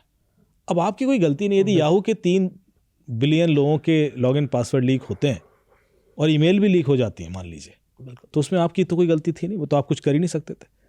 या ट्विटर का हैक होता है, या डोमिनोज का हैक होता है, या बिग बास्केट का हैक होता है, तो इसमें आपकी कोई गलती नहीं थी। अब आप कुछ कर ही नहीं सकते। जो आप कर सकते थे कि can you minimize your data exposure. For example, जब आप कोई एप्लीकेशन इंस्टॉल करते हो तो मैंने आपको बताया था कि आपको पता होता है कि वो आपका क्या क्या डेटा ले रही है। प्ले स्टोर में वो सर्च कीजिए, सी डिटेल्स पर क्लिक कीजिए, वो आपको बताएगा कि क्या क्या डेटा वो पढ़ रही है। एंड यू आर ओके कि चलो ये डेटा कल के दिन लीक भी हो गया तो I am fine, I can manage, तो कर लीजिए इंस्टॉल। पर यदि आपको 1 सेकंड भी ऐसा लग रहा है यार ये डेटा यदि लीक हुआ तो मेरे लिए बहुत बड़ा गड़बड़ है, तो फिर अवॉइड कीजिए। ये उस समय ही कर सकते हो आप। एक बार आपने वो डेटा दे दिया, फिर आपके हाथ में नहीं, फिर तो वो थर्ड पार्टी के पास। फाइन। तो सर इससे मेरे ये समझ आई, एक मतलब आम यूज़र की तरह मैं आपसे बात कर रहा हूँ कि जो ऐप जो लोकेशन लेती है, मान लीजिए जो ट्रैवलिंग ऐप है, आप लोग उससे कम्यूट करते हैं, उबर वगैरह, ये तो ठीक है, फाइन, मतलब उनको ज़रूरत पड़ती है। लोकेशन हुआ आपका, और दूसरे जो हल्के बुल्के परमिशन हुए, माइक्रोफोन का एक्सेस हुआ जो कॉल वगैरह के लिए होता है उस वक्त के लिए। लेकिन जैसे कि फ़ाइल हुआ, स्टोरेज का ऑप्शन हुआ, स्टोरेज लेना, सारा जो हमारा जो फाइल जो है उसके अंदर डॉक्यूमेंट्स है उनका एक्सेस, ये बहुत ख़तरनाक हो जाता है, क्योंकि इसमें हमारा मेन डेटा रहता है। बिल्कुल बिल्कुल। आपके कोई भी सेंसिटिव इन्फॉर्मेशन, कई बार क्या होता है, मैंने अक्सर लोगों को देखा कि वो अपने बाकी अकाउंट्स के लॉगिन पासवर्ड भी सेव करके चलते हैं फ़ोन के अंदर, बिल्कुल। और सीधे सीधे लिख लेते हैं कि मेरा अकाउंट नंबर है, ये पासवर्ड है, ये ईमेल आईडी है, पासवर्ड, ऐसे करके पूरा फाइल बना के रखते हैं। And वहाँ से वो लीक हुआ। एक बहुत पॉपुलर एक्टर हैं बॉलीवुड के, उनका एक दिन मुझे कॉल आया, कहते हैं अमित जी मेरा ना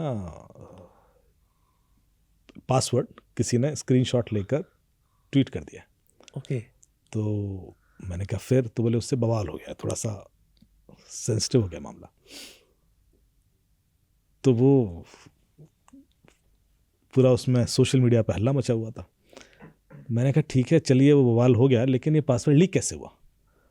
तो बोले ये तो समझ में नहीं आ रहा, क्योंकि वो तो मैंने अपने उसमें सेव कर रखा था फ़ोन के अंदर, तो कहीं ना कहीं तो फ़ोन से ही निकला होगा।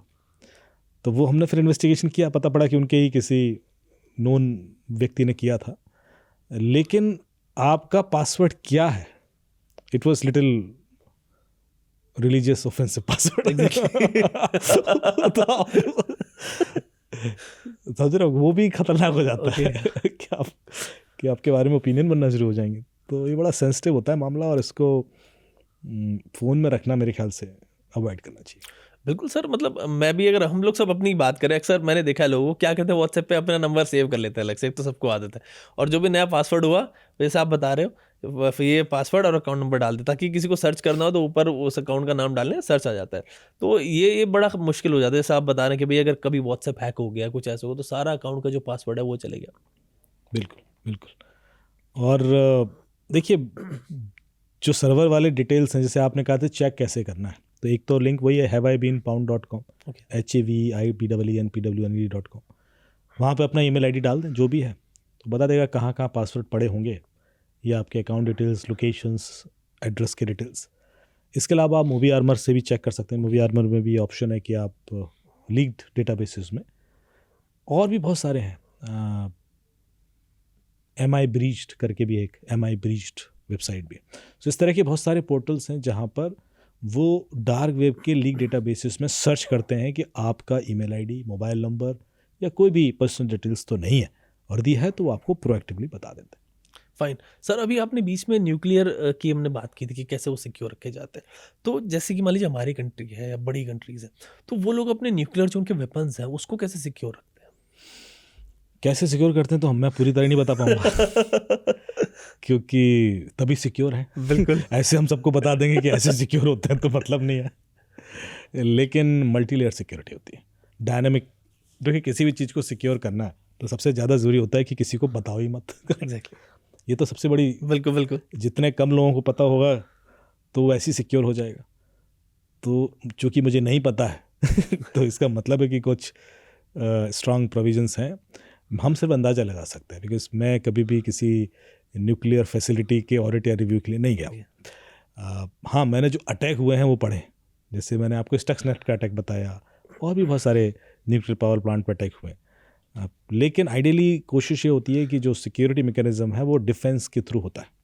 तो डिफेंस का अपना एक वे ऑफ वर्किंग है, वहाँ पर डिसिप्लिन अटमोस्ट होता है, और जो प्रिवेसी फैक्टर्स हैं वो डायनामिज्म के थ्रू अचीव किए जाते हैं कि एक व्यक्ति को सारी चीज़ पता ही नहीं होती। मल्टीपल लोग होते हैं, वो छोटी छोटी चीज़ें पता है, उसके बाद जाके वो कंप्लीट एक्सेस किसी को मिलेगा। तो इस तरह की डिपेंडेंसीज अवॉइड रिमूव करके मेरे ख्याल से सिक्योरिटी इन्हांस हो सकती है। तो सर ये जैसी बड़ी कंट्रीज़ हैं, क्या ये किसी छोटी कंट्री को मतलब ये सब कुछ निकाल सकती हैं सब चीज़ें? निकाल दिख सकती होती तो निकाल दी होती है अभी तक। ओके। देखिए कोई भी कंट्री, ये चीज़ जब ईरान के ऊपर हुआ है कि लिमिटेड देश ही ना जिनके पास न्यूक्लियर पावर है, तो हर जो बड़ा देश है वो नहीं चाहता कि ये चीज़ हर किसी के पास पहुंचे, क्योंकि एक बहुत उसका मिसयूज़ तो हो ही सकता है, वो तो अलग बात है, लेकिन एक प्रोएक्टिव भय भी होता है। जो न्यूक्लियर पावर कंट्रीज़ हैं उनका एक डर भी रहता है सामने वाले को, तो वो उस डर की वजह से भी कई बार डिप्लोमेटिक सिचुएशंस इम्पैक्ट करती हैं। उस वजह से वो नहीं चाहते कि हर किसी को ये पावर दे दी जाए, और वो हमेशा कोशिश में तो लगे ही रहते हैं। यदि ये संभव होता तो हो गया होता, और हो रहा होगा भी। मेरे ख्याल से ऐसा नहीं है कि हमें ऐसा लगता है, क्योंकि ऐसी चीज़ तो है नहीं कि जो पब्लिकली बार बार होगी। But I am sure countries तो ट्राई कर ही नहीं होंगी, वो तो कोशिश तो उनकी रहती है। फाइन सर, अब एक दो कमेंट और ले लेते हैं, फिर अपनी कन्वर्सेशन को आगे हम बढ़ाते हैं। सर ये प्रतीक है कोई, वो लिख रहे हैं कि सर मैंने ड्राइविंग लाइसेंस बनवाने के लिए गूगल पे सर्च किया था। उसके 2 दिन के बाद मेरे पास कॉल आया कि आप लाइसेंस बनवाना चाहते हैं, तो मैं एक ऐप का लिंक आपको भेज रहा हूँ और उसे इंस्टॉल करो, फ्री में आपका लाइसेंस बन जाएगा। लेकिन मैंने आपका वीडियो देखा हुआ था और आपने बताया था कि APK फाइल इंस्टॉल नहीं करना है। मैं बच गया, आपका बहुत बहुत धन्यवाद। Very good. क्या नाम है इनका? सर इनका नाम है Prateek. Prateek ji, you are very smart, thank you so much. और बाकी लोगों को भी बताइए कि APK फाइल इंस्टॉल नहीं करनी है। जैसे अभी हमने शादियों का सीज़न था तो wedding.apk आती थी कि ये वेडिंग कार्ड है, लोग इंस्टॉल कर लेते थे, और जो शादी में गिफ्ट देना है उसकी बजाय पूरा पैसा अकाउंट से निकल जाता था। तो बिल्कुल बिल्कुल, ये बहुत अच्छी बात है कि आपने ध्यान दे लिया। लेकिन एक चीज़ और यहाँ नोटिस करने वाली थी कि सामने वाले क्रिमिनल को ये कैसे पता था कि आपने ड्राइविंग लाइसेंस अप्लाई किया हुआ है? बिल्कुल। आप ही को क्यों आया ये? मुझे तो नहीं आया, आपको तो नहीं आया। इसका मतलब है कि जहां आपने अप्लाई किया है वहां से डेटा चोरी हुआ है। ओके। तो ये एक प्रोएक्टिव कंप्लेन आप कर सकते हैं। आप www.cybercrime.gov.in पर जाएं और एक कंप्लेन करें कि मेरे संग ऐसा हुआ, एंड आई सस्पेक्ट कि जो वो एप्लीकेशन प्रोसेस है वहाँ से डेटा लीक हो रहा है, so kindly investigate and get it rectified. ऐसा अक्सर होता है कि मैंने अप्लाई किया था क्रेडिट कार्ड और तड़ से कॉल आ गया। बिल्कुल, हाँ सर, होता है ना? तो यार इसका मतलब है कि या तो मुझे पता था, या क्रेडिट कार्ड कंपनी को पता है, या बैंक को पता है। तो ये क्रिमिनल कैसे जान रहा है चीज़? और इसीलिए हम भरोसा कर लेते हैं कि यार अभी अप्लाई किया, अभी कॉल आ रहा है तो ये सही होगा, अरे सर ये कर लीजिए। तो जितने भी ऐसे केसेस हो रहे हैं, मेरे ख्याल से हम लोगों को अब एक्शन लेने की ज़रूरत है ये जानने में कि ये डेटा मेरा कहाँ से लीक हुआ होगा। और एक बार हम उधर पुश करना शुरू कर दिए तो ये चीज़ें रुकेंगी। बिल्कुल सर। एक क्वेश्चन है सिराजुल हसन, वो कह रहे हैं मेरी वाइफ ने फ्लिपकार्ट से कोई चीज़ ऑर्डर की थी और बाद में उसको रिटर्न कर दिया था। जब रिटर्न किया तो उसके बाद से एक कॉल आया, बार बार आ रहा था एक कॉल, और उसमें एक बंदा ये कह रहा था कि अगर आपको अपना रिटर्न कंफर्म कराना है, आप कंफर्म कराना चाहते हो, तो आपके नंबर पे एक OTP आने वाला है और वो आप OTP जल्दी से मुझे बताओ। तो मेरी वाइफ ने जब मुझे बताया तो मुझे फ़ौरन अमित सर की वीडियो याद आ गई और फिर मैंने उसे बहुत हड़काया, बाद में पता चला कि वो फ्रॉड था। Sir thank you very much. Thank you so much. क्या नाम है इनका? ये सर इनका है सिराजुल हसन। सिराजुल हसन जी, थैंक यू सो मच। और अच्छे से हड़काना उसको अगली बार थोड़ा सा हिम्मत दूसरों को ना करने की करे वो। This is really encouraging, this is very very मतलब नाइस। सर मतलब समझ नहीं आ रहा। अब ये देखिए ना, उसने बंदे ने रिटर्न फाइल किया है सिर्फ फ्लिपकार्ट पर रिटर्न, वो ऐप के थ्रू ही किया है और उसको कॉल आ जा रहा है विद इन द ऐप, ये काम चल रहा है। कितना खतरनाक है। तो ये तो फिर से वही बात हो गई बिल्कुल, जो अभी आप डिस्कस कर रहे थे कि डेटा तो वहीं से जा रहा है। कहाँ से डेटा जा रहा है। मान लीजिए मैंने अभी रिटर्न लगा दिया, किसी को कुछ नहीं पता लगेगा, और कल मेरे पास कॉल आ जाएगा तो मैं तो कंफर्म लगेगा कि भाई वो, क्योंकि मैंने ऐप में लगाया है रिटर्न, कि मेरे पास कॉल आएगा और ओटीपी पे दे दूंगा, मैं तो ट्रस्ट करूँगा। और ये चीज़ यदि 50% ये डेटा लीक रुक जाए ना, तो क्राइम रुक जाएगा। क्योंकि हम डेटा लीक ही नहीं रोक पा रहे हैं और ये लगातार हो रहा है। चाहे वो ई कॉमर्स हो, चाहे वो गवर्नमेंट को कोई हमने रिक्वेस्ट भेजी है किसी चीज़ के लिए, राशन कार्ड की, इसकी, और वहाँ से यदि निकल गया बिल्कुल, तो मैं ट्रैप हो जाता हूँ आसानी से। सर मोहम्मद नौशाद हैं, वो पूछ रहे हैं सर जियो कॉइन के लिए जो आजकल चल रहा है वो क्या है, क्या जियो स्फेयर ऐप सही है? देखो, जैसे कोई भी गेमिंग कॉइन होता है ना, कि पबजी के अंदर आपने बैटल पॉइंट्स ले लिए, या रोब्लॉक्स के अंदर रोबक्स पॉइंट ले लिए, या तो इस तरह के कई सारे कैश पॉइंट्स भी होते हैं जो आप मॉल्स के अंदर शॉपिंग करते हैं तो मिलते हैं। तो उसी तरह का कोई कॉइन सिस्टम रखा है मेरे ख्याल से जियो ने, जो आप बाद में डिस्काउंट के लिए या कहीं यूज़ कर सकते हैं फॉर वेरियस सर्विसेज, क्योंकि वो इंटीग्रेटेड सर्विसेज देना शुरू करेंगे। अभी आप देखोगे तो OTT से लेकर, इंटरनेट से लेकर, सेट टॉप बॉक्स से लेकर, any other value added services on internet, वो एक ही प्लेटफॉर्म के थ्रू जब मिलती है तो फिर वो उसमें मैनेज कर सकते हैं कि भाई आपके पास ये कॉइन है तो आप इतना रिबेट ले सकते हैं। उससे ज़्यादा उसकी कोई मेरे ख्याल से अभी इंपॉर्टेंस मुझे नहीं दिखती। सर उस पर ना बहुत सारी आजकल यूट्यूब पे लोगों ने वीडियो बना रखे हैं, जियो कॉइन से करोड़पति कैसे बने, लखपति कैसे बने। वो करोड़पति कोई नहीं बनेगा, करोड़पति सिर्फ जियो ही बनेगा। बिल्कुल, मतलब कोई भी चीज़ आ जाती है लोगों को आजकल ऐसा है करोड़पति बना है, तो म्यूचुअल फंड से करोड़पति बना रहे, चलो उससे 1% मतलब मान लो आप बन जाएंगे लॉन्ग टर्म में, लेकिन हर कॉइन से करोड़पति बना रहे। ऐसे ये सब देखिए, प्लीज़, कोई भी चीज़ यदि इतनी आसानी से करोड़पति बनते होते ना, हमारा आप भी तो हम सबसे पहले वही करते। फाइन सर, इसी से याद आया, जैसे अभी आप बता रहे कि मतलब अटैक किस तरीके से होते हैं, हमने डिस्कस किया था कि जो प्राइम मिनिस्टर्स होते हैं, बड़े मिनिस्टर्स होते हैं, ये फ़ोन इनके कैसे होते हैं, उस पर डिस्कस हमने किया था।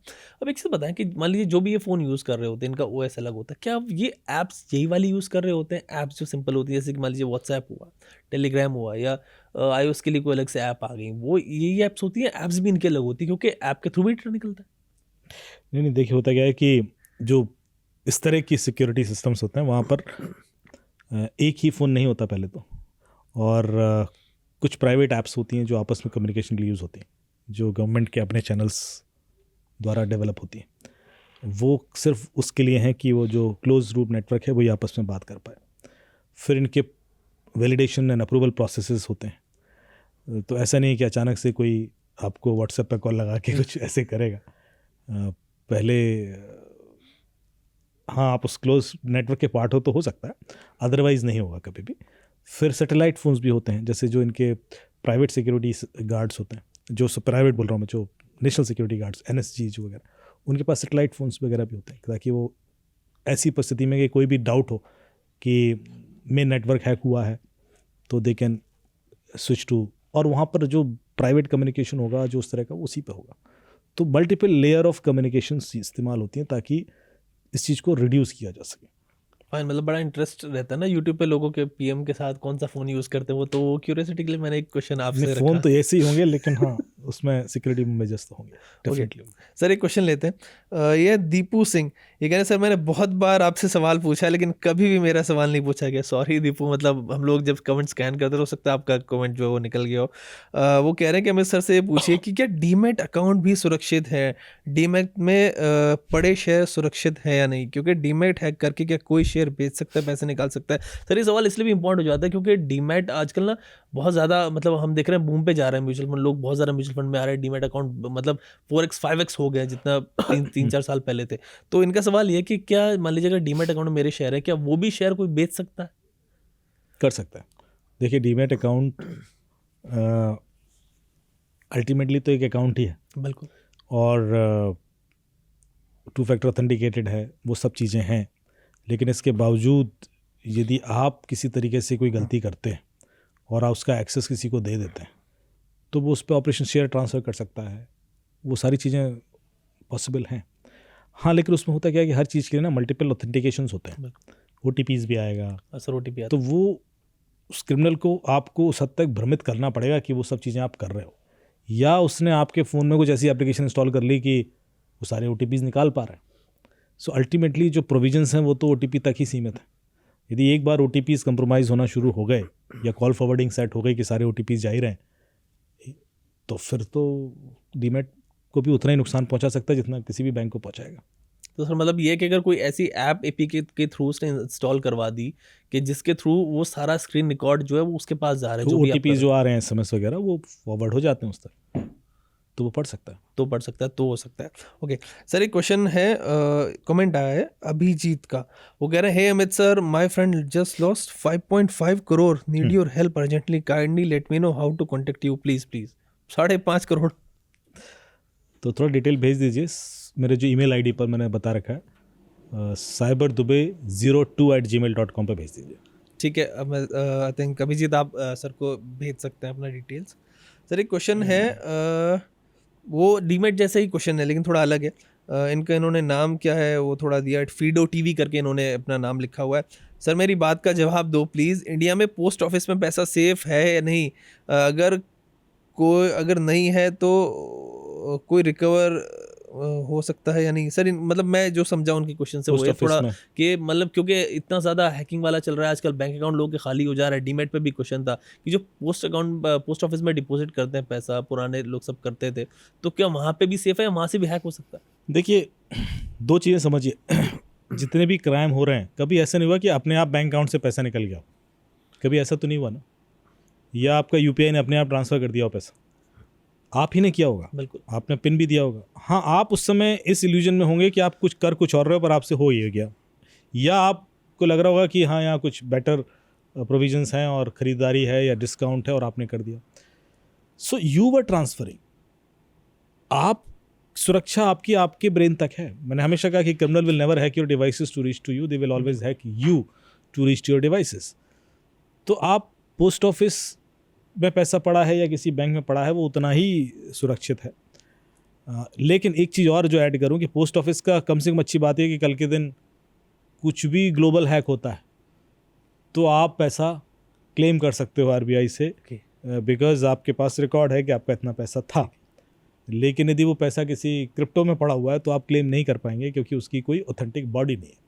वो सिर्फ कल के दिन आपने देखा है कि कई बार कंपनीज ही बंद हो गई। तो जब आप सरकार के पास पैसा रखते हैं या सरकारी तंत्र के ऊपर होता है तो उनकी एक जवाबदेही होती है। मैं धारक को इतना रुपए देने का वचन देता हूँ, तो वचन दिया है ना उसने तो बाकी किसी ने नहीं दिया है, तो उतना लेवल पे तो आप वो करोगे कि कल के दिन वर्स्ट केस भी हो गया कि वो बैंक ही हैक हो गया, तभी वो पैसा जाएगा नहीं, you will be paid. Fine sir, अभी ना जैसे आप क्रिप्टो पर बता रहे, आई थिंक ये लास्ट ईयर वजरेक्स का जो हैक हुआ था इसमें शायद $2000 मिलियन समथिंग का हैक हुआ था।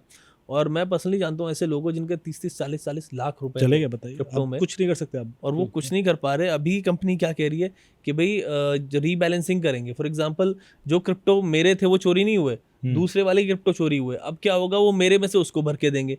तो वो कहेंगे भाई आपका 50% मिलेगा आपको, इवन दो मेरे क्रिप्टो वहीं पे है, लेकिन वो कह रहे हैं 50% आपका हम देंगे, 50% दूसरे का देंगे। और वो देंगे कब, ये कुछ आइडिया नहीं। एग्जैक्टली। तो इतना ज़्यादा मुश्किल चीज़ें हो गई हैं। सर अभी जैसे हम बता रहे हैं कि भाई पोस्ट ऑफिस से जा सकता है, हर जगह से डेटा लीक हो सकता है, क्या अब वो वक्त आ गया? ऐसे कमेंट आया था आई थिंक जब हमने 5 ही पॉडकास्ट करी तो उसमें कमेंट्स थे, अभी नहीं आए लेकिन वो मेरे जहन में अभी आया। क्या वो टाइम नहीं आ गया कि पुराने ओल्ड फ़ोन जो है वो फीचर फ़ोन वो यूज़ करें, या वो भी अब हैक हो सकता है? हैक तो पुराने फ़ोन भी हो सकते हैं। फ़ोन में कई सारी ऐसी चीज़ें थी जो स्मार्टफोन पर डिपेंडेंट नहीं है, जैसे कॉल फॉरवर्डिंग है, वो तो पुराने फ़ोन में भी हो सकती है, कॉल बर्जिंग भी हो सकती है, वॉइस मेल सेट जो आपने बताया हुआ सर, ये सब तो ये सारी चीज़ें तो पुराने फ़ोन में भी हो जाएंगी। और आप अपना फिजिकल सिम लेके बैठे हो लेकिन कोई सिम तो क्रिएट करवा ही सकता है। सो वो सारी सिचुएशंस क्रिएट की जा सकती हैं कि वो डिस्पाइट ऑफ हैविंग ए पुराना फ़ोन आपके फ़ोन का कंट्रोल चला जाए या OTP चले जाएं। तो इसलिए थोड़ा सतर्क वहाँ पे भी रहने की ज़रूरत है। नहीं सर, मतलब ऐसा चाहिए कि बस आपकी वीडियो कम से कम एक दिन में एक बंदा तो देख ही ले, ताकि ये जो सब कुछ चल रहा है उससे बच सके। बहुत मतलब मुश्किल हो गया, क्योंकि जो फीचर फ़ोन भी आप बता रहे कि आपने कॉल मर्जिंग टेक्निक बताई थी और ये सब वॉइस मेल वाली टेक्निक बताई थी, लोग के बहुत सारे कमेंट्स उस पर भी आए थे कि भाई एक कमेंट था सर, वो मैं आगे लूँगा, वो मैं चेक मतलब फ़ोन में है मेरे, उसको आगे डिस्कस करूँगा। उसने किसी कॉल फॉरवर्डिंग से रिलेटेड ही कमेंट किया था। उससे पहले एक और आगे कमेंट वो लेता हूँ।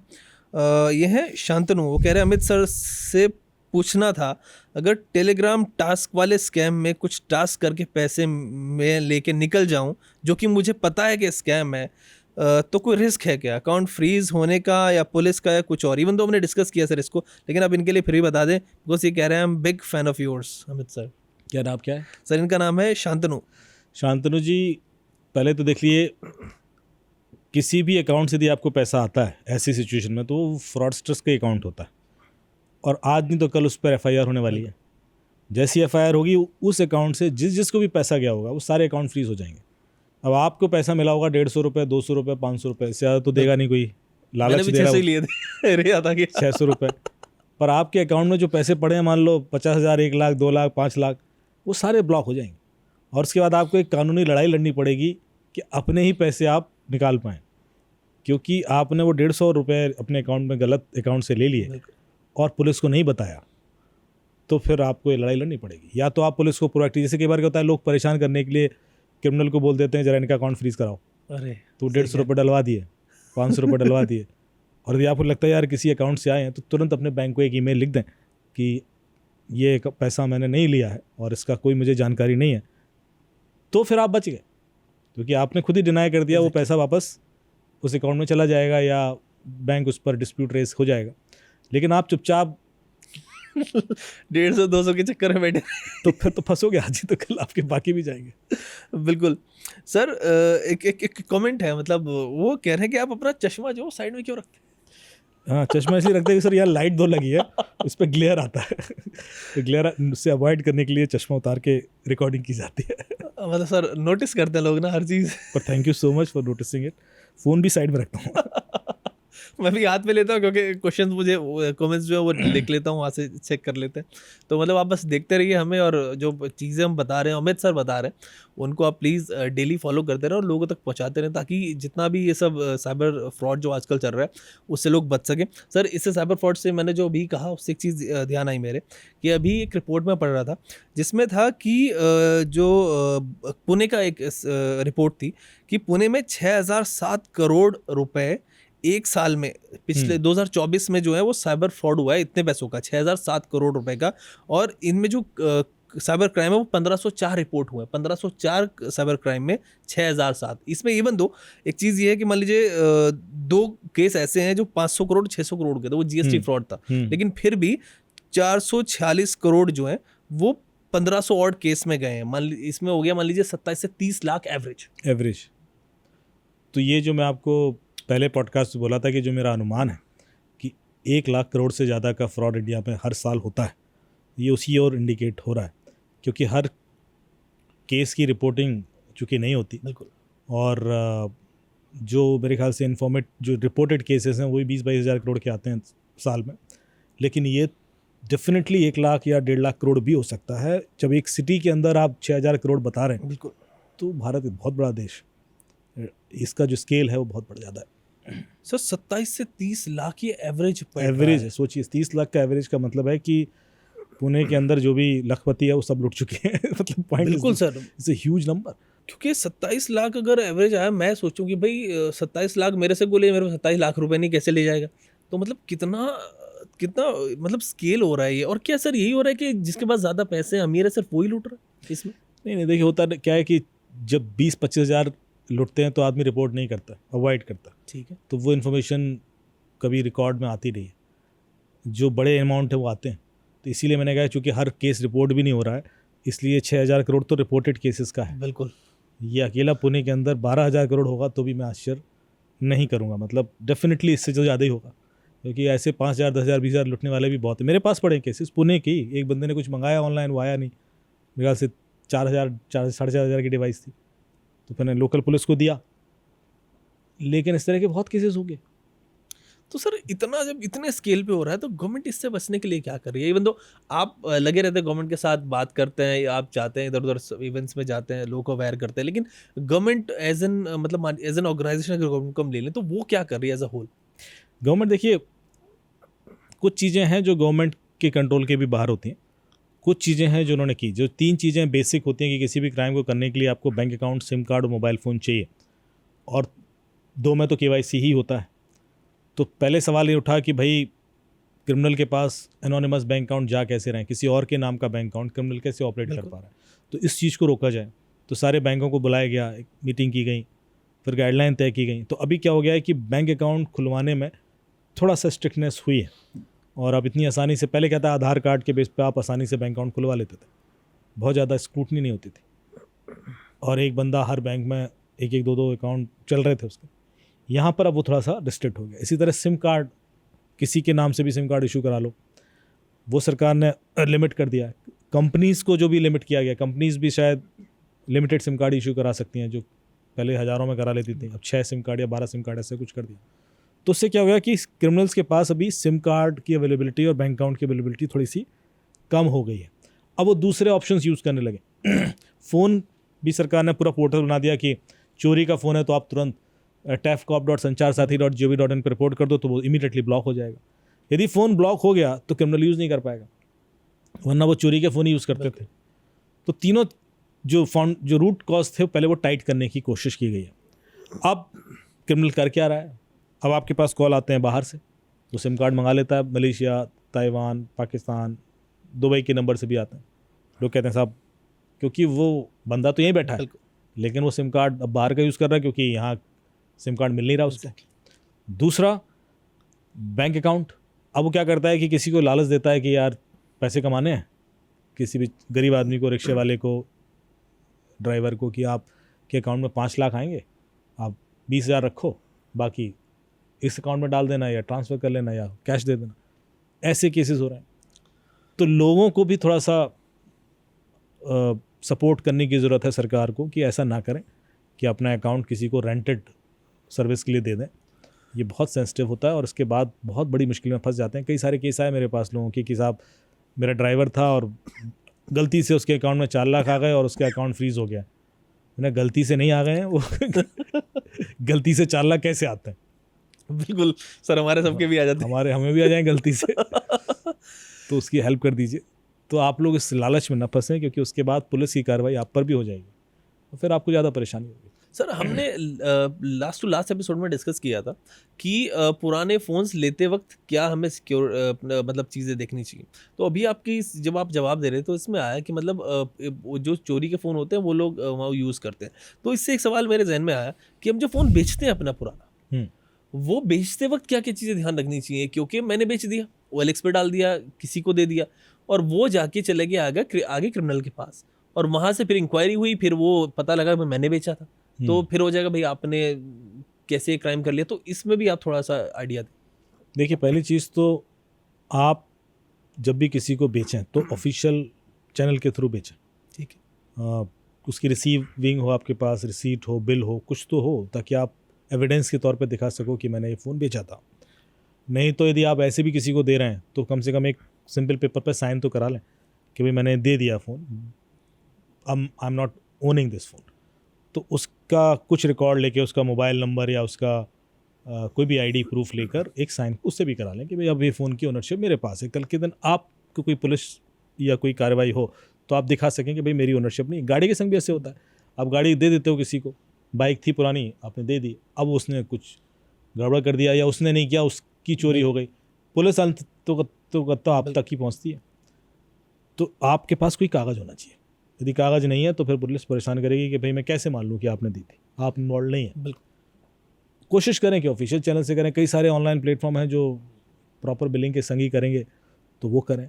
उससे पहले अपना फ़ोन 5, 6, 7 बार फॉर्मेट कर लें, क्लीन अप कर लें, डेटा बैकअप प्रॉपरली ले लें और उसके बाद क्लीन अप करें, फॉर्मेट करें, देखें कोई ईमेल लॉगिन तो नहीं है उसमें, गलती से भी कुछ ऐसा ट्रेसेस ना हो, और उसके बाद ही दें ताकि सामने वाले के हाथ में भी फ़ोन जाए और वो डिलीटेड डेटा रिकवरी करके भी कुछ ऐसा ना निकाल ले कि वो आपको परेशान कर सके। तो ये कुछ सावधानियां बरतेंगे मेरे ख्याल से तो कोई दिक्कत नहीं। बिल्कुल सर, इस पे ना हमने इन डिटेल बात की हुई है अपनी दूसरी तीसरी पॉडकास्ट में, आप प्लीज़ वो जाके भी देखें अगर किसी को इस चीज़ को समझना है। सर ने पूरा इन डिटेल एक्सप्लेन किया कि किस तरीके से डेटा जो रिकवर हो जाता है और किस तरह से आप उससे बच सकते हैं। सर एक क्वेश्चन है, गुड मॉर्निंग टीवी 1427 का हैंडल है, वो लिख रहे हैं, hi good day, I am from Hong Kong. This morning I received a scam call pretending to be an Indian consulate official. He said there is a case against you from cybercrime branch. As I watch your videos regularly, I immediately guessed it is a scam call. I hung up call after saying, I know what you're going to do, scammer. Thank you from the bottom of my heart for saving us. How can I join your team from Hong Kong? Thank you. क्या नाम बताया? Sir इनका ID है good morning TV. Good morning TV. पहले तो अपना नाम बताएं। Exactly. Thank you so much first of all कि आपने समय निकाल के कम से कम लिखा मैसेज, क्योंकि जो लोग भी मैसेज लिख रहे हैं वो भी देखिए हर कोई नहीं लिखता ना, मतलब उसका इतना जेस्चर ही हमारे लिए बहुत बड़ी बात है। So thank you so much. और आपको बिल्कुल वही लिंक दिया गया है, आप उसको भर दें तो हमारी टीम का पार्ट बन जाएंगे। हम तो ट्रेन कर ही रहे हैं, आप चाहे हांगकॉन्ग से हो चाहे आप कहीं से भी हो, मोस्ट वेलकम। फाइन सर, एक है प्रीति सैनी, वो लिख रहे हैं कि अमित सर से एक सवाल पूछना है कि आजकल एंड्रॉयड में हम कोई भी एप्लीकेशन यूज़ करते हैं ना, तो वो एप्लीकेशन अगर कैमरा यूज़ कर रही हो, माइक्रोफोन यूज़ कर रही हो, तो एक स्मॉल आइकॉन आ जाता है। अगर लाइट आती है जो, हाँ सर वो आती है। अगर क्या कोई अनएथिकल हैकर या एप्लीकेशन अनऑथोराइज तरीके से यूज़ करेगी, क्या तब भी वो आइकॉन आएगा? आएगा। वो इसीलिए दिया गया था कि आपको हिंट मिल जाए कि कुछ अनऑथराइज तो नहीं हो रहा है मामला अंदर, तो एक अलर्ट के लिए था। जैसे क्या होता था कि पहले फ़ोटो खींचती थी ना कैमरे से, तो एक आवाज़ आती थी। वो फ़ोटो खींचने के लिए आवाज़ की ज़रूरत नहीं है, वो आवाज़ कैमरे की साउंड को सिमुलेट करने के लिए दी गई थी। पीछे से प्ले होती है साउंड, वो क्लिक की जो साउंड होती है, पर उसका फ़ोटो खींचने से कोई लेना देना नहीं है। इसलिए होती है कि आपको पता पड़े कि फ़ोटो खींच रही है, कोई ऐसे करके पीछे आगे पीछे कर रहा है, पर फिर प्रोविज़न आ गया कि वो आप साइलेंट कर सकते हो, तो फिर वो हल्का सा ब्लिंक लाइट डाला गया। फाइन सर, मैं अभी अपने एक कज़न के पास था, तो जब बैठे हुए थे वो चीज़ मेरे याद आ गई इसमें देखिए, तो उसको जो गैलरी ओपन करता था ना, तो उसमें एक ऑप्शन आता था कि देयर इज न्यू वर्जन फला फला dot dot dot this and please update your app. कि यार उसने मुझे दिखाया कि यार अपडेट कर लो, मैंने कहा नहीं ये अपडेट नहीं है, कुछ और है। तो जब देखा ना उसके ऐप सेटिंग में जाके, तो पता नहीं कोई ऐसी फाइल थी 0.10 करके, वो एक अलग सी थी, अननोन सी, वो ये काम कर रही थी। तो थोड़ा चेक करना पड़ेगा। लेकिन ये अपडेट आपको दिखा कहाँ था? ब्राउजर पे दिखा था? गैलरी में दिखा, गैलरी ऐप खोलते ही दिख रहा था। अच्छा, और फ़ोन कौन सा था? फ़ोन सर एंड्रॉयड फ़ोन था कोई, तो इसका मतलब आई थिंक यही होगा कि कोई ऐप उसने इंस्टॉल कर ली होगी और वो एक्सेस हाँ, क्योंकि होता क्या है, कई सारी वल्नरेबिलिटीज़ इस तरह से एक्सप्लॉइट होती हैं। जैसे आपकी गैलरी के अंदर कोई वल्नरेबिलिटी थी, तो जो गैलरी वाली जो ऐप है या जो कंपोनेंट्स है, वो एक्सप्लॉइट होकर कोई दूसरा पॉपअप दिखाया गया ताकि आप वो इंस्टॉल कर लें या अपडेट कर लें और वो हैक हो जाए आपका फ़ोन। कई बार जैसे जब पेगासस भी आता था, तो पेगासस व्हाट्सएप के थ्रू आता था ना, तो वल्नरेबिलिटी तो व्हाट्सएप की थी, तो सीधे सीधे आपको इंस्टॉल नहीं कराया जा रहा है, बट व्हाट्सएप एक मीडियम बन गया उस मेलवेयर को फ़ोन के अंदर लाने का। कई बार फ़ोटो जो व्यू करते हैं ना, फ़ोटो व्यूइंग एप्लीकेशन, उसके अंदर वल्नरेबिलिटीज़ होती हैं, तो आपको एक फ़ोटो भेजी जाती है ना, आप व्यू करते हो, लेकिन वो उस वल्नरेबिलिटी को एक्सप्लॉइट करके कुछ इंस्टॉल हो जाता है। तो आपके फ़ोन में जितने भी एप्लीकेशंस, उसके अंदर भी वल्नरेबिलिटीज़ आती रहती हैं, और उनको यदि वो 0 days है तो उसको एक्सप्लॉइट कर क्रिमिनल फ़ोन को टारगेट। सर क्या ऐप भी हम मोबाइल आर्मर से स्कैन कर सकते, लिंक वगैरह? तो सारी ऐप स्कैन होती है, सारी ऐप आपकी मोबाइल आर्मर से स्कैन होती है। तो आप वहाँ पे ऐप स्कैनिंग ऑप्शन है, उसके अंदर जितने भी ऐप हैं, इंटरनल एक्सटर्नल, वो सब स्कैन करके बताएगा कि कौन सी सेफ़ है, अनसेफ है, क्यों अनसेफ है, कितनी परमिशन ले रही है, बहुत डिटेल में बताता है। तो उससे क्या होता है कि आपके पास कुछ इन्वेस्टिगेटिव डेटा भी होता है कि मैं कल के दिन कॉल लूँ, देखिए बताने को सिर्फ ये बता दें कि रेड ग्रीन। बिल्कुल सर। तो आपको यार मैं कैसे मान लूँ? बिल्कुल। तो वो कारण भी बताओ, कारण बता के कितनी सीवियरिटी है। हो सकता है कि मेरे लिए ये चीज़ ओके है, आपके लिए ख़तरनाक है, बट मुझे फ़र्क नहीं पड़ता, तो उसमें कारण पूरा डिटेल में होता है। तो it absolutely depends on you कि उसके बाद आप क्या एक्शन लोगे। ऐसा नहीं है कि आपको हर चीज़ के लिए रोका जा रहा है, पर रिस्क जानते हुए आप एक्शन लो तो आप सेफ हो। फाइन सर, वो कॉल फॉरवर्डिंग से रिलेटेड क्वेश्चन था, वो आ गया जो मैंने आपसे कहा था। कार्टून डिसीजन इनका यूट्यूब हैंडल है, जो नाम है इनका cartoon decision. Very good, interesting. Okay, ये कह रहे हैं आया सर प्लीज एक रिक्वेस्ट है, आप अपने शो में अमित सर से पूछिए कि अनकंडीशनली कॉल फॉरवर्डिंग को हम कैसे रिमूव कर सकते हैं। इसलिए डायलिंग कोड है MMI कोड्स #002#। इसको आप अपने फ़ोन से डायल करेंगे तो मैसेज आ जाएगा कि आपकी सारी जो अनकंडीशनल कॉल भी फॉरवर्डिंग रिमूव हो गई है। और आप सारे MMI कोड जानना चाहते हैं तो आप गूगल कर लें कॉल फॉरवर्डिंग कोड्स, तो आपको एक आर्टिकल आएगा जिसमें मेरे ख्याल से सारे ऑपरेटर्स के कॉल फॉरवर्डिंग कोड्स भी हैं और रिमूवल कोड्स भी हैं, तो आपको मिल जाएंगे, क्योंकि कई बार वो ऑपरेटर बेस्ड वेरी भी करते हैं, बट ये एक जेनरिक है तो आप इसको तो डायल कर ही सकते हैं। फाइन सर, एक क्वेश्चन है जगदीश सिंह का। वो कह रहे हैं सर ऑनलाइन गेमिंग पे बैंक अकाउंट डिटेल्स अगर हमने डाले हैं गेम में किसी, तो उसका भी क्या मिसयूज़ हो सकता है? ऑनलाइन गेमिंग में बैंक अकाउंट डिटेल्स डालें? हाँ सर, कोई चीज़ खरीदने के लिए, मान लीजिए परचेज करने के लिए करते हैं। बिल्कुल बिल्कुल हो सकता है। देखिए वो गेम कितना क्रेडिबल है, ऑथेंटिक है, सेफ़ है, जब तक आपको वो नहीं पता और आपने ऐसी कोई भी डिटेल डाल दी है, वहाँ से चोरी हो सकती है। आमतौर पर जो क्रेडिट कार्ड के डेटा या डेबिट कार्ड के डेटा चोरी होते थे ऐसे ही होते थे, या तो किसी वेबसाइट पर जहाँ आपने डाला है वहाँ से निकलते थे, या गेम्स के थ्रू निकल जाते थे। फिर सरकार ने एक लॉ लेके आया कि टोकनाइजेशन मैंडेटरी कर दिया, शायद मैंने बताया था। हाँ सर, पता। कि जब आप क्रेडिट कार्ड की डिटेल डालते हो तो आपके क्रेडिट कार्ड के डिटेल्स सर्वर पर नहीं जाएंगे, उसका एक टोकन बनेगा, एक हैश वैल्यू क्रिएट होगी और वो जाएगी, और वो हैश वैल्यू पर आप कंडीशन लगा सकते हो कि ये हैश वैल्यू सिर्फ इसी कस्टमर के लिए एप्लीकेबल है, इतने पीरियड के लिए एप्लीकेबल है। तो वो हैश वैल्यू भी यदि चोरी हो गई तो भी कहीं यूज़ नहीं हो सकती, क्योंकि उसका एप्लीकेबिलिटी दूसरे कस्टमर के लिए होगा नहीं, और उस पीरियड के बाद भी नहीं होगा। मान लो आपने कहा कि भाई 6 महीने के लिए मैं अलाउ कर रहा हूँ, तो 6 महीने बाद यही कस्टमर भी यदि उसको रिक्वेस्ट भेज के पैसा निकालने की कोशिश करेगा तो नहीं चलेगा। तो आप ये देख लें कि जहाँ पर भी आप अपने डिटेल डाल रहे हैं वहाँ पर टोकनाइजेशन का ऑप्शन है या नहीं। यदि नहीं है तो बिल्कुल मत डालें। तो टोकनाइजेशन बनाया ही इसलिए गया ताकि आपके क्रेडिट कार्ड की डिटेल चोरी ना हो। ओके सर, जो आप ऑप्शन बता रहे हैं कि ये जो पर्टिकुलर हैश वैल्यू है ये इसी अकाउंट के लिए रहेगी, तो सर ये ऑप्शन भी उसी के अंदर मिल जाता है क्या? नहीं, वो तो डिफ़ॉल्ट यही है। ओके, कि डिफ़ॉल्ट। जब आप किसी के लिए अपनी डिटेल दोगे और सबमिट करोगे तो वो टोकन जो बनेगा वो सिर्फ इसी के लिए होगा। ओके, तो सर इससे ओरिजिनल डिटेल्स नहीं जाएंगी, वो सिर्फ हाँ। टोकन जाएगा। सर अब आपकी ट्रेडमार्क जो वो कहानी आप तो प्लीज। मैं एक छोटी सी कहानी से परिणति करूँगा। एक नोएडा में एक स्कूल के अंदर कुछ थ्रेटनिंग ईमेल आते थे, और वो जो ईमेल आ रहा था ना, वो जिस व्यक्ति के ईमेल से आ रहा था उसका बेटा उसी स्कूल में पढ़ता था। ओके, तो इट वॉज वेरी एविडेंट कि यार यही कर रहा है, पर जब उनको बुलाया गया फादर को तो फादर गुस्सा हो गया कि यार मेरे ईमेल से कैसे ईमेल कर देगा वो। बिल्कुल। और बिल्कुल नहीं हो सकता, सवाल ही नहीं उठता। तो हेड इन्वेस्टिगेशन किया गया, तो जब हेडर चेक किया गया उस ईमेल का, इट वॉज जीमेल से आता था, तो हेडर चेक किया गया तो पता पड़ा ये स्पूफ ईमेल नहीं है, क्योंकि पहले लगा स्पूफ होगा, लेकिन वो तो उन्हीं की ईमेल से था। अच्छा, एक और फीचर है गूगल का कि यदि आप जीमेल को अपने लैपटॉप में खोलें, ठीक है, इनबॉक्स आपके सामने दिख रहा है, तो इनबॉक्स के नीचे राइट साइड में एक ऑप्शन दिखता है डिटेल्स करके, उसको आप क्लिक करेंगे ना तो एक पॉपअप आएगा, और उसमें आप देख सकते हैं कि आपका जीमेल पिछली 15 बार कहाँ से लॉगिन हुआ है। वो आईपी एड्रेसेस, डिवाइस सब दिख जाएगा कि आईफोन से लॉगिन है, विंडोज़ से है, ये आईपी एड्रेस है, लोकेशन। तो जब हमने वो देखा तो पता पड़ा कि जो लॉगिन हुआ उस पीरियड में जब ये ईमेल आई है वो आईपी नहीं के घर का है।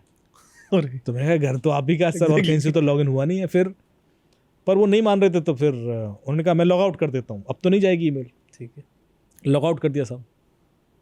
अगले दिन फिर ईमेल, वो फ़ोन आया प्रिंसिपल साहब का कि वो तो फिर से आ रही ईमेल, फिर आई है। सर रोज़ आ रही थी मतलब? हाँ, मतलब ऑलमोस्ट हर दिन आती थी एक ईमेल, 3 बजे टक से आ जाती। तो बोलो 3 बजे फिर आ गई, यार अजीब बात है। फिर मैंने देखा ईमेल, तो एक अनकॉन्शियसली हम लोग भूल जाते हैं, एक फीचर है जीमेल का कि शेड्यूलर है इसके अंदर। शेड्यूलर में आप फ्यूचर ईमेल शेड्यूल कर सकते हो कि इस तारीख को इस समय पर ये ईमेल जाएगी, तो आप भले लॉग आउट करके बैठो वो ईमेल तो जाएगी। तो हमने देखा कि उनके शेड्यूलर में बहुत सारी ईमेल शेड्यूल्ड थी, आगे की 5-6 ईमेल। उनका देखो किसी ने तो एक्सेस लेके कर रखा है, तो उन्होंने वो सारे ईमेल डिलीट कर दी शेड्यूलर से। बोले देखिए अब तो ठीक है, अब तो नहीं जाएगा। ठीक है साहब। 2 दिन बाद फिर फ़ोन आया कि साहब वो फिर ईमेल आई है। यार यार अब तो शेड्यूलर से भी डिलीट कर दिया। बिल्कुल। चेक कराया, बोले शेड्यूलर में तो नहीं है। फिर आईपी चेक किया तो लॉगिन हुआ है, वो तो इन्हीं के घर से हुआ है। तो मैंने कहा यार ये कैसे हो सकता है कि, तो फिर थोड़ा डीप डाइव किया हमने, लैपटॉप उनके घर का चेक किया, ये किया, तो लैपटॉप में डाउनलोड सेक्शन में हमें एक पीडीएफ फाइल मिली ओके। जिसमें बैकअप कोड्स डाउनलोडेड थे। अरे तो याद है मैंने आपको बताया था कि सर, गूगल backup- का एक फीचर है जो आपको फ्यूचर ओटीपीज दे देता है, और अभी तो 8 या 10 देता है, पहले वो 64 देता था। अरे 64 ओटीपीज आप एक साथ उठा सकते थे, तो पूरी पीडीएफ फाइल डाउनलोड होती थी साल भर पहले तक। तो मैंने वो पीडीएफ देखा कि किस तारीख को किस समय डाउनलोड हुई है, इन्हीं के घर में हुई थी ऑफ कोर्स। तो लगा कि यार कर तो बेटा ही रहा होगा और किसका फ़ायदा हुआ बिल्कुल ऐसा। सर। तो भी वो गुस्सा हो गया कि नहीं साहब, हो सकता है लैपटॉप हैक हुआ हो, किसी ने रिमोटली किया हो, अब उसके पास चली गई फाइल, ना डिलीट क्यों नहीं कर दी इसने, ये डाउनलोड में कैसे मिल गई। हर आदमी के अपने रीज़न होते हैं। तो इवेंचुअली हमें एक एप्लीकेशन इंस्टॉल करनी पड़ी उनके लैपटॉप में और फ़ोन में। फ़ोन वाली मैं बता देता हूँ, WWTMP जो मैंने पहले बताई है। बिल्कुल। तो एक एप्लीकेशन है हु टच्ड माई फ़ोन। इसी तरह से एक लैपटॉप की एप्लीकेशन है जो साइलेंटली लॉग इन करेगा कोई तो उसकी फ़ोटो खींच लेती। द मोमेंट यू एंटर, तो वो हमने लॉग इन करके छोड़ दिया। हमने कहा देखते हैं सर।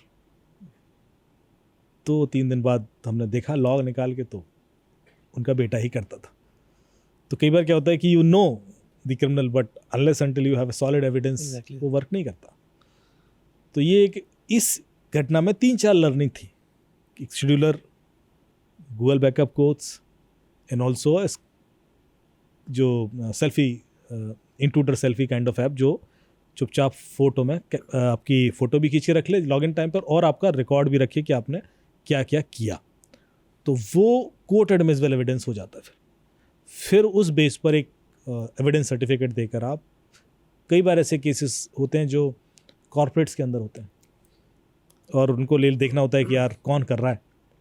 तो हर एक कॉर्पोरेट के अंदर जो सिस्टम्स होते हैं उनके अंदर तो ऐसे सॉफ्टवेयर होते हैं जो लॉग मेंटेन करते हैं, पर फ़ोन में नहीं होते।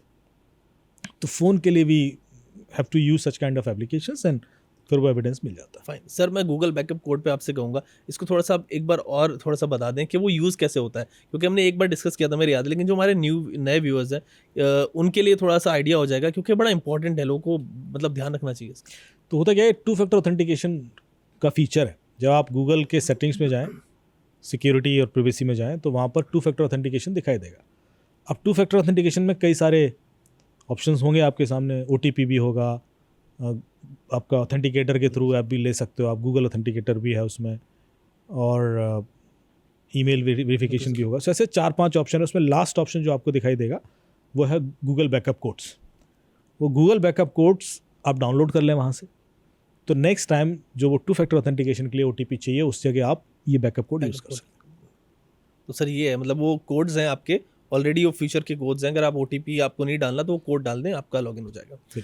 ठीक है सर, अपने इस एपिसोड्स को यहीं तक रखते हैं आज वाले को, एंड वी होप कि फिर इसको कंटिन्यू करेंगे, एंड अगले बार कुछ नई चीज़ आप लोगों के लिए लेके आएंगे, एंड फिर मिलेंगे आपसे sir. Thank you so much Ayaz भाई। फिर से एक बार रिपीट करूँगा मैं कि कमेंट्स कीजिए, और लिंक हमने दे रखा है अपने डिस्क्रिप्शन में, तो उसमें अपने डिटेल भर दीजिए। तो जो ट्रेनिंग स्टार्ट होगी तो आप लोग को इन्फॉर्मेशन आ जाएगी। And keep appreciating. Thank you so much. Thank you sir.